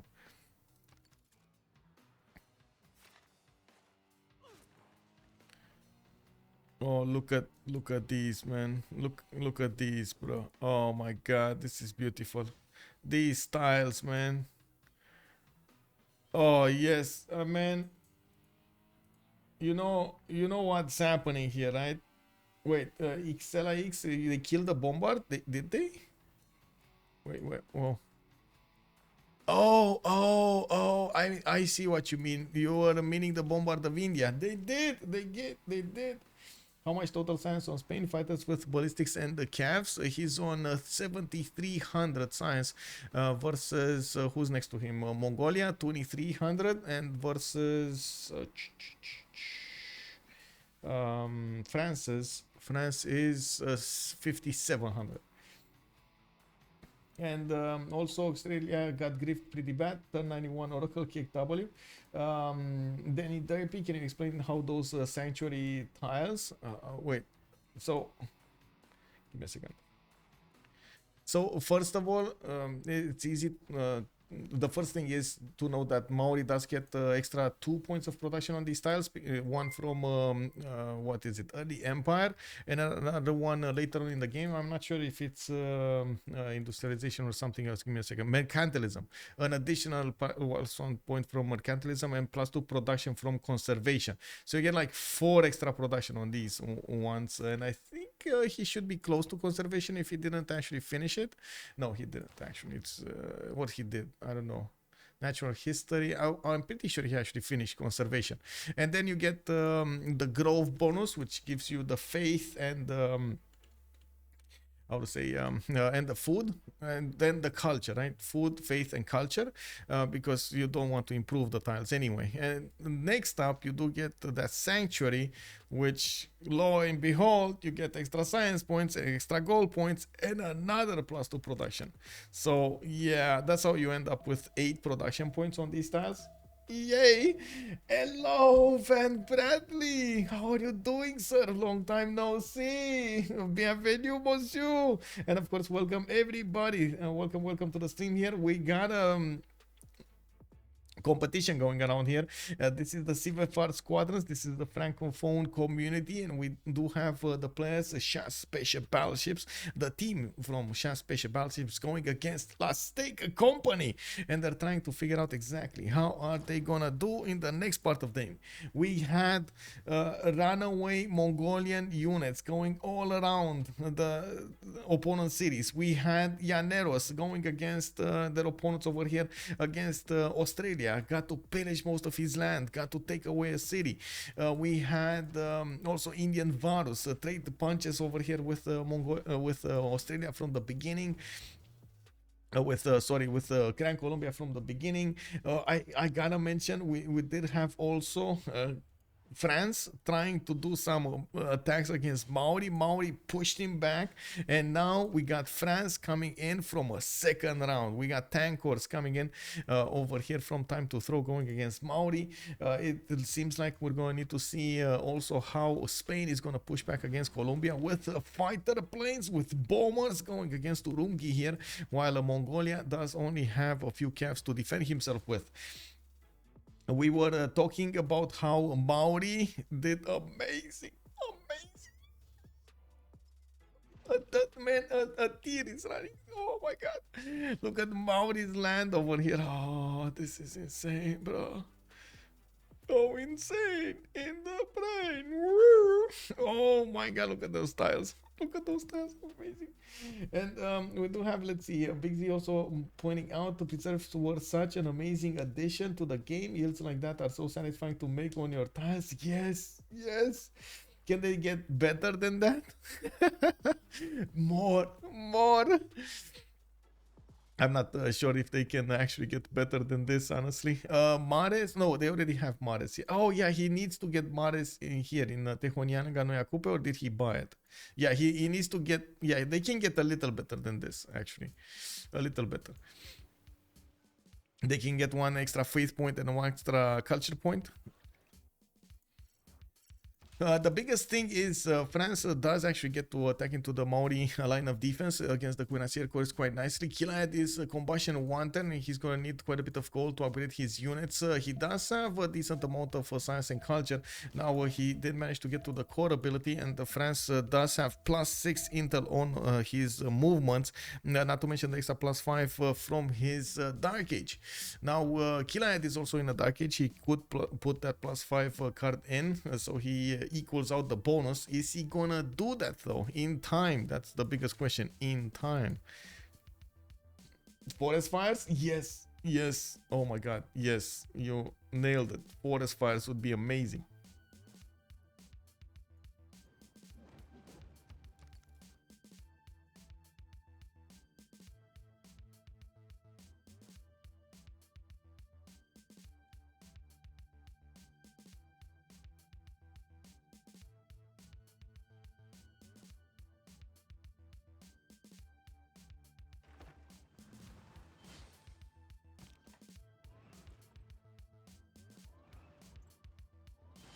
Okay, so the tanks don't actually get to attack into the Maori line that fast. The Maori does get at least one turn to actually get all of these tank corps going. It does seem like also France will need to build up the infrastructure if he wants to resupply this. Otherwise, it's going to be quite problematic. Usually, when you see this, you see a lot of support artillery coming behind all of this with military engineers that are building the roads and the railroads. So those units move quite fast. We do have on the east side the planes coming up from Spain, pushing into or pushing back the Mongolian lines of units. Urumqi just got taken down. Spain is going to reposition one of his bombers there and keep on pounding on the units, on the cities of Mongolia. Spain does also benefit from a level 2 spy, and I gotta mention, Gran Colombia actually remained alive. India could not manage to push through the lines of defenses of Gran Colombia. With all of those Llaneros efforts to hold the line over there, they did manage to surgically strike against that bombard, taking it down. Did mean there's not enough strength on these units to actually push through the steel walls and the... Wait. Hello? Runaway plane? Where is this plane going? Hello?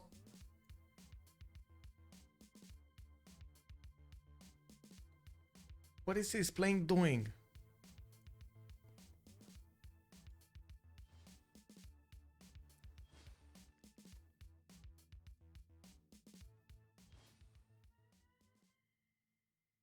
Wow, it's actually it keeps on moving, man. It keeps on moving. White and nerdy, we were just speaking about you. You must be proud, bro. You must be proud. Like, you want to see something? White and nerdy, are you ready? Are you sitting down? Are you ready? Check this out, bro. Oh, look at this.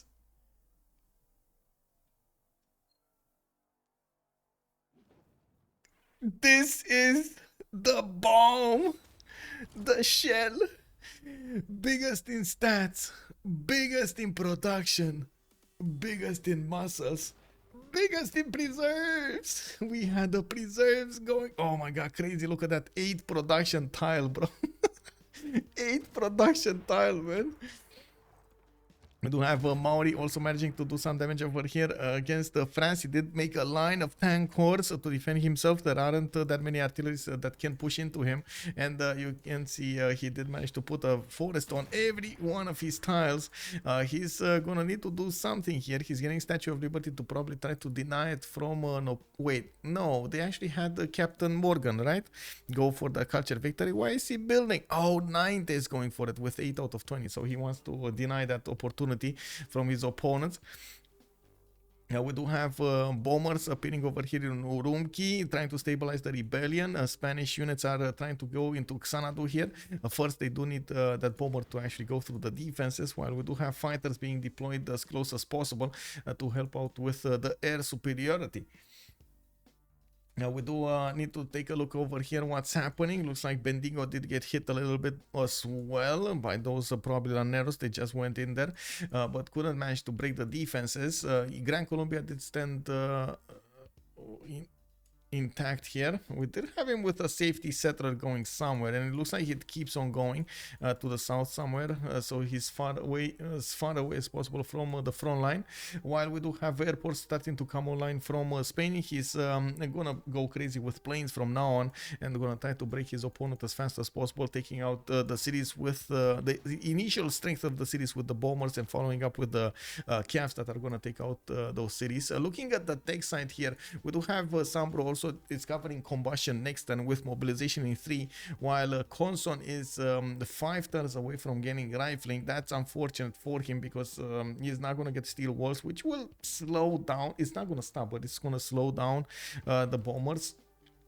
I guess at this point we're going to need to see if also France is going to manage to do anything about this, because this look how the land looks like here. So SunBro will need to take these cities, Iriai, Karakorum, Xanadu, and then all of those bombers will get to reposition towards France, and France is next up on the chopping block. So the only thing that Killayad needs to do on Coupe is just stay alive. That's it.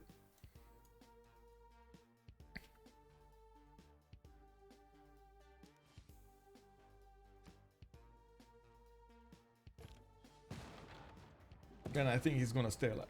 I don't know about you, but I think he's gonna stay alive.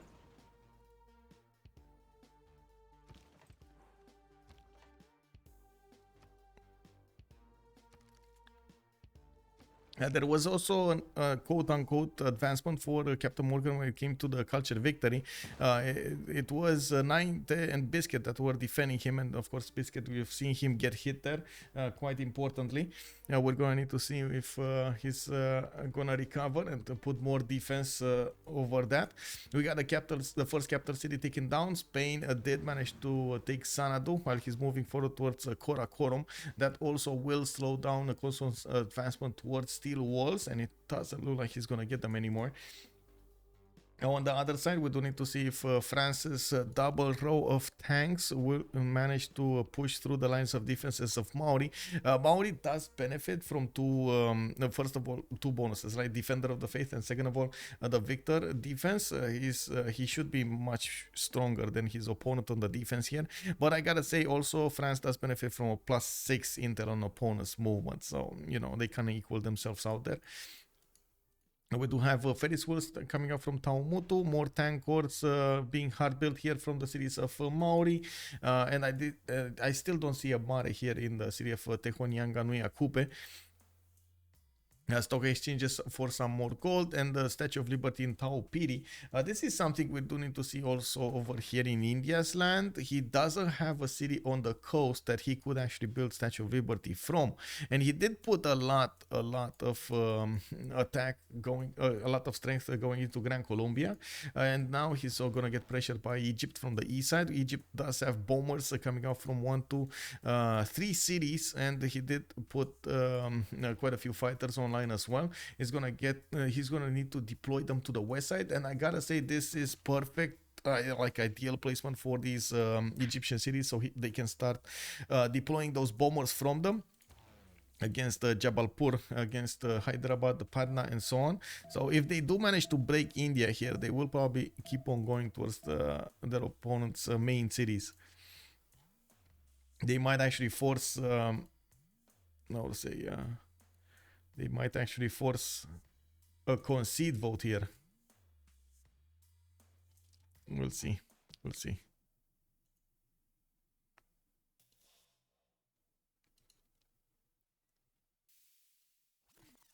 Give me a second so I can see something really quickly.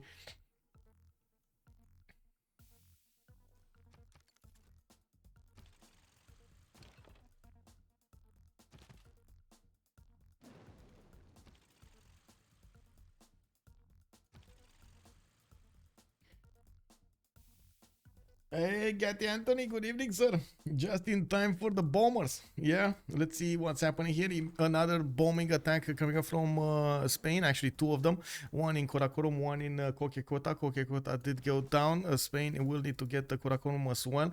It probably does need to actually reposition this spy here first. Otherwise, it's going to take a little longer. But anyway, I don't think it matters that much. Spain did manage to get to helicopter, so he's going to get very, very quick attack units to go against his opponents here. Artillery is coming up from multiple cities of France. We do have the military engineers starting to build that infrastructure towards the front line here, and he is trying to break Maori's defense, but Maori put everything into the north here. Even if he doesn't have planes to work with, he is gonna have more than enough units to defend himself and still resupply, reposition to the defense over here against France.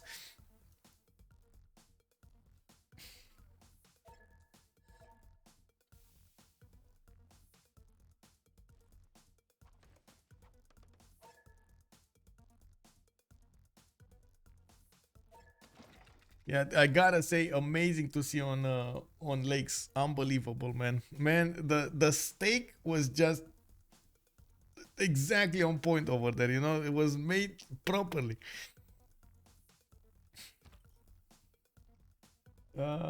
Also, did guards not work versus Maori? They were just outside. So check this out. This continent, you see this continent over here of green continent, where a Maori just sat on. Well, check this out, the city of Paris.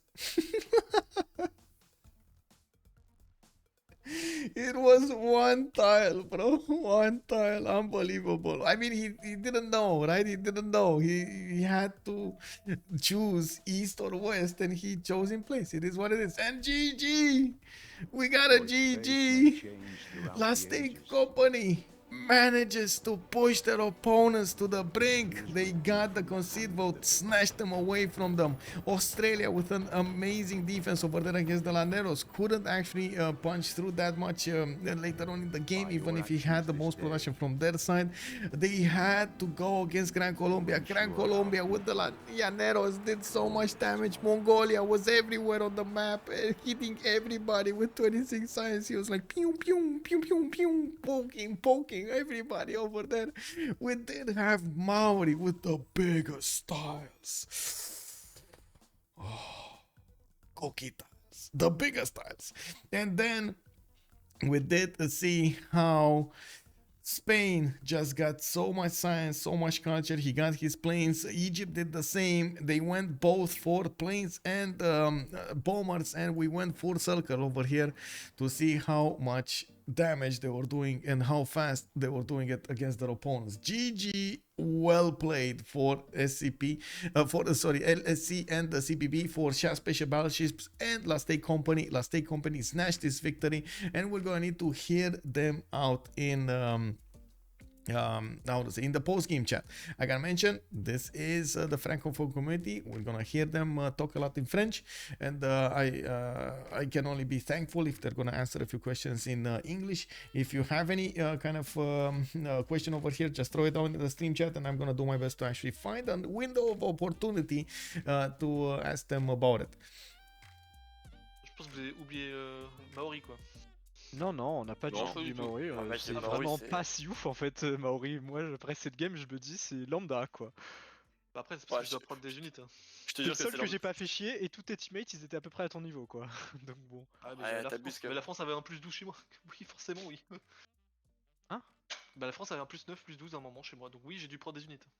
Ouais, mais on parle pas de prod des unités. Genre, enfin, moi je trouve qu'en termes de stats et de prod, tu vois, l'Egypte était overall plutôt mieux. Enfin après je sais pas LDK ce qu'il en pense mais en fait l'Egypte avait pas de prod pour le coup. En termes de prod, si tu regardes les leads, je pense que en fait faut que tu regardes ça dans la game. Niveau stats il était even avec nous, mais je pense en termes de leads il nous pétait le cul à tout ça. Ah ouais. Je te jure, ouais, il est even avec l'Espagne en prod. Bah tu vois, moi je pense que c'est pas si. Ouais mais moi j'ai fait c'est des meilleurs cibles de la map. Je pense que tu peux pas dire ça. Tu regarderas les guilds mais vous mec, vous rendez pas compte, mais vous êtes. En fait, le truc, c'est qu'il est even, mais toute la game, t'as Philippe, Captain, enfin, t'as Philippe, Egypte et Coupé qui sont devant quasiment tout le monde chez vous. Ouais, l'Australie, à un moment donné, est bien revenu. Non, mais LDK, on est en train de comparer Coupé avec le reste des autres de votre équipe, en fait. En fait, il est en mode Coupé pour lui, ouais, c'est pas mais enfin, il prend des coursiers, il prend. Non, je sais pas, moi je trouve que c'est fine, tu vois. Peut-être une ou deux zones à deux, je suis d'accord, mais. Non, mais on parle juste de la cive. Oui, c'est fine, mais je veux dire, c'est pas broken. En vrai, je trouve Moi, pas je ça pense En que si vrai, c'est son broken. spawn était pas ouf. Mon Le spawn celui était d'avant, il vraiment pas vous ouf. éclatait la game, hein, parce que genre il Je était pense trop que fort le celui spawn que d'avant. vous remappez, on est vraiment. Oh là, Le bah, celui bah, d'avant, c'était juste auto-win. Hein. opposition, c'était n'importe quoi. Non, mais de en toute fait, façon. avec l'Espagne, mec, j'avais un spawn, genre. Je pense que c'était un Là, reroll que j'ai rarement il y vu. Hein. avait 2-2-3 et plein de 2-2 sans Non, Ouais, mais, c'est non, ça. mais avec le Après, Maori, première game, j'ai reculé la game. Ouais, Konson, mais. tu sais que tu dis ça, mais genre moi je regarde au Pingo, je vois des casques qui ont 9, 8 de prod sur des forêts. Non, mais en fait, Pas besoin de les non, mais aménager. juste le fait qu'il me tienne en prod alors qu'il a pas fait de indus, c'est. Oh ouais, fun, en fait. je pense que c'est bien. Hein. Ouais, Il y a peut-être. des 8 de prod Je sais partout. pas. Je sais Ah non, pas. c'est bien. Ah, je pense On que va dire la que c'est cive est moyen. broken. La cive est Ah, broken. je pense aussi, mais je pense que. Je pense Ouais, que c'est je vrai, suis c'est bien. free sim. Après, Je peut-être suis que, ouais, free sim. après, il a peut-être pas fait sa meilleure game ou ce que tu veux, mais je pense vraiment que la cive. Ouais, mais je pense aussi. Ok. Vous pouvez Bon, non, bah, compter si donc vous pas le la dites. même. Après, ça se fait dans la vie. Hein, mais... Ah, vous Tu vois, regarderez les après replays, mais je pense que c'est bien. tu veux ne pas ban court en fait. Putain, les dans le gars, reste, quoi, parce j'ai eu de que- la chatte sur mes Alexandre. espions. Ouais, Mais Alexandre, mec, vas-y. si on banne pas Alexandre, mais Faut pas c'est bien, first mais pick, hein. t'es pas sérieux, Mali, Killayad. Ouais, Faut T'es pas pas first sérieux, genre pas Mali. Alex Non, vous avez Mali, je pense que Mali est discutable en vrai premier. sur cette map. Ouais, Ouais. je penses pense que c'est tu moins penses fort que qu'avec Maori. tu Bah, nous, penses on que l'a le joué la nerf semaine dernière. On a joué la Ouais. semaine dernière et C'est naze. c'est. Et naze. je pense, on l'a On joué a pré-nerf. 100% de défaite sur le Mali. Non, mais hormis le fait qu'on soit naze en Mali, ça fait un problème. Mais je pense que pré-nerf, je préfère pick Maori que Mali sur cette map. En fait, le truc, c'est que nous, on a ban Mali parce qu'on voulait pas le jouer. Ouais, Et on bah, s'est dit, bon, il y a Ouais, Maori, non il y a Australie, on va pas ban un des deux parce que vous piquez l'autre, et puis nous, reste Mali, on n'a pas envie de jouer Mali. par exemple, pour vous, si vous avez le choix entre Maori et Australie, vous piquez quoi? Bah, I gotta Australie, ask mais- the Je pense biggest Australie, question. ouais. How did Coupe go in? GG well played, Yes. guys. But how did Thank Coupe you. get in? Yeah, Coupe, it's pretty fun to play. Yeah. It's broken. On this map in particular, we thought that Coupe was not that strong, and we Okay. could trade it for Australia. We just discussed about it, and maybe we were wrong. We aren't sure, to be honest. But we still think that Australia match Coupe on this map, because there is a lot of resources, and you cannot chop it, so your sim is complicated, and maybe you don't scale as much as Australia. Yeah, well, I guess if there were no like Llaneros, that would have been a different. But Llaneros happened. Yeah. Yeah, we should have taken Colombia instead of Chandra. First Yeah, I think, qualification. Yes, I of think course. yes. But I don't think Australia out-team Maori on this map. I have like 8 or 7 or 8 prod on each tiles. And then I don't know. I just the sieve is just broken. There is too many prod. If I was free sim, I would have made a industrial zone and I would have like 150 on each cities. It just Yeah, not but too testable. think about it. If you don't have chokes on your land like Australia don't have, you're pretty much dead. And Australia would leave if he got some chokes. So I think it's fair. Yes, but Also, if you're on the trade. same continent as France, I think I it was would have been against different. France, and the first. I think if the both Civ are full free sim and just Maori out team Australia and like there is no. Yeah, there is match. a possibility. Yeah. Now I gotta But say I that think- the one Wow. tile of Paris Maybe on yes. the white continent was wow. Yes, I did the same. I was like, What is Le this français going était on, not the man? same continent, not the same continent. Was- Yes. Maybe a misplay. No, I mean you It's couldn't a have misplay, you known. can't have How, the yeah. information. How you would have known that it wasn't? You had to flip a coin, right? 50-50. Yes. Yeah. It's always same. You pick France, you have a split continent, so like every game. Yeah, but I don't really pick France just for Imperial Guards.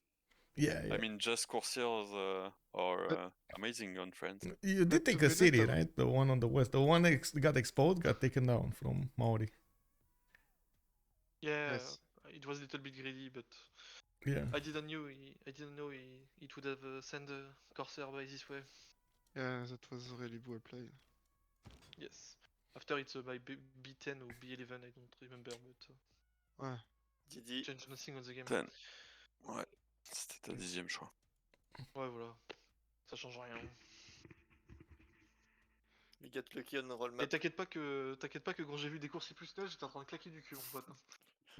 I think, son, I don't think you're lucky because the last map was auto win, I think, for you. Yeah, but bon, ouais, this map is pretty bullshit for us. But I think this map was more even and maybe a bit for you, but I think they could just pressure more on Colombia when Konson will go with Crusher. I think it's still this map is still for you because we cannot touch Cleopatra. Egypt yes, but is that's your so... compo. I mean, you have an aggressive composition, and No, you we can't can scale go. as same than our composition, I think. We can Yeah, clearly yeah. go on Cleopatra. But I used to know some lakes map without that much water and mountains. Yes, but it's pretty random. Yeah. This Yeah, map, it's random. this map True. is mainly simming and sometimes ponies, and that's it. Yes, but I was surprised when I see a second pick Chandra into Yeah. Colombia. I was like, what the fuck is this? There is Colombia, there is Mapuche. Mapuche, it's pretty OP. Yes, I'm waiting for this pick, but wasn't pick. Ouais. Xpli was pretty confident on playing Colombia, so. Konson, pourquoi tu m'as push sur un time poney comme ça? Comment Pourquoi tu m'as push poney comme ça, Konson? Pourquoi t'as voulu faire le mec comme ça, à me casser les C'était couilles? chaud, hein. Tu dis ça, mais mec, Oui, c'était oui. ultra Je sais, close. Ah J'ai oui, eu trop peur hein, à ce moment-là. Ils vont travailler les poneys tour 26. Quel seul à travailler. En vrai, J'ai envie de crever en early. J'ai fait un bat sur mob B3 pour taffer mes poneys, t'inquiète. Ah, tour 26 et sur l'Egypte tour 28 ou 29 et Killayad il avait pas de poney. J'avais envie de me crever. Killayad il a troll, mais bon. Ouais. Écoute, le moment où t'arrives à mettre ton cave sur la plate-co, c'est fini sans push. Genre, c'est ce moment-là où tu. Ouais, mais je m'en foutais, moi le but c'était pas de le push, c'était de le forcer à prendre des unités. C'était pas mal en vrai ta strat. Moi je pensais que ça allait jamais passer. C'était pas mal, je pense que c'est dommage ce que j'ai expliqué, mais je pense que c'est dommage qu'il y ait rien qui accompagne ton push. En fait, ce que t'as pillé et ce que t'as. Mais je voulais pas le push en fait, moi je voulais juste. Non, mais je parle pas forcément de ça, mais t'es allé chez l'Egypte, t'es allé chez la Colombie et tout. Ah ouais. Je pense qu'en fait ça manque de setup pour suivre en gros ce que t'as fait. Ah non, mais LDK, c'est ce que j'étais en train de te dire. Tu peux, enfin, en gros, ce qui se passe sur l'Egypte, c'est un enfer. C'est-à-dire que mes poneys arrivent devant Kaboul et Kaboul sort les murs. Alors qu'on est en guerre avec Kaboul depuis genre 3 tours. Ou 4 tours. Ouais, après c'est les CS, après ça c'est. Ouais, mais après j'avais beaucoup d'émissaires dedans. Mais tu veux que je fasse quoi? Tu veux que je ramène un colon avec En fait, dans le Non, mais Xpli, au moment où t'arrives, tu te fais même taille par Nainte qui taille alors que je dis je vais tuer la CS et il taille le tour d'après et du coup mes unités se font expulser de la CS. J'avais juste envie de canner, j'avais vraiment juste envie de canner. Non mais en vrai, même si tu prenais Kaboul, tu pourrais peut-être une ville. Mais non, en fait si je prenais Kaboul, je pouvais up coursier en fait. Oui, mais tu prends une ville max, moi je pense. Mais absolument pas. Mes coursiers avec des murs et tout. Mes coursiers one-shotés c'est Mariano. Ah oui, mais il peut faire des caves, il peut faire beaucoup plus, tu vois. Là, il est allé en mode léger, hein, Captain. Mais je lui aurais pillé tout son land, c'est ça que je te dis. J'en avais au moins 6, tu vois. J'aurais pillé tout son land. Captain, putain, je te voyais, genre, il était en mode. T'es en train de faire ses petits archers, je le voyais finir ses petits à côté. Bien joué, mec, merci. Bonne soirée, les gars. Ah, je vais vous. Thank you for the game. Amazing action, everyone. Have a good evening, guys. Thanks for the guys. Bye bye. It was my pleasure. Bye bye. Bye. So there we have it. We heard from them. They were super excited about this game. Of course, everybody was seeing a lot of stuff all over the map over there. They had to play with the new bonuses of the civilizations. They were thinking some things out that were, of course, some of them were good. Some of them were not so good. They didn't figure it out in this game. We did have a Maori with amazing tiles over there. Killayad was explained that he's definitely thinking, he's convinced Maori is very, very, very good on this map. We do have... on the other side, of course, Australia also making a good point that he would also have been quite good and productive when it came to the late game, especially if the Llaneros didn't happen. Actually, I'm sorry, the Llaneros didn't happen. Spain was doing amazing over there to take over his opponent's cities with planes and these bombers. And then we do have about a few turns away from seeing Egypt do the same against India. This was Last Take Company winning against Chasse, Peche, Battleships. Another game on their belt. Last Take Company still manages to keep their advantages over other teams over here, and we're gonna need to see what they're gonna do in the next one. Very good, boys, very good from all around on both sides. CPB and LSC, both of you have done very well. Let's see in the next games what's gonna happen. I believe tomorrow we don't actually have a game, but we do have one on Friday. We got one on Saturday and 2 on Sunday, and we're gonna need to see if there's any one coming up tomorrow on Thursday. But anyway, in the meantime, I did manage to put my Discord. I did update my Discord with the schedule. You can actually see the schedule uploaded on Twitch, and you can see it on my website as well, on OnSpotTV.net. See you later. Thank you so much for everything, for the subs, for the follows, for the bits, for everything. You're amazing. Of course, for the donations, and I do hope we're also gonna see each other on the on the next stream on Friday. I do also hope if you're coming up from YouTube, you're gonna throw this video a thumbs up, and you're gonna join me on the live stream on twitch.tv/OnSpotTV, and we're gonna have a good time there. Have a good evening, everybody, and bye.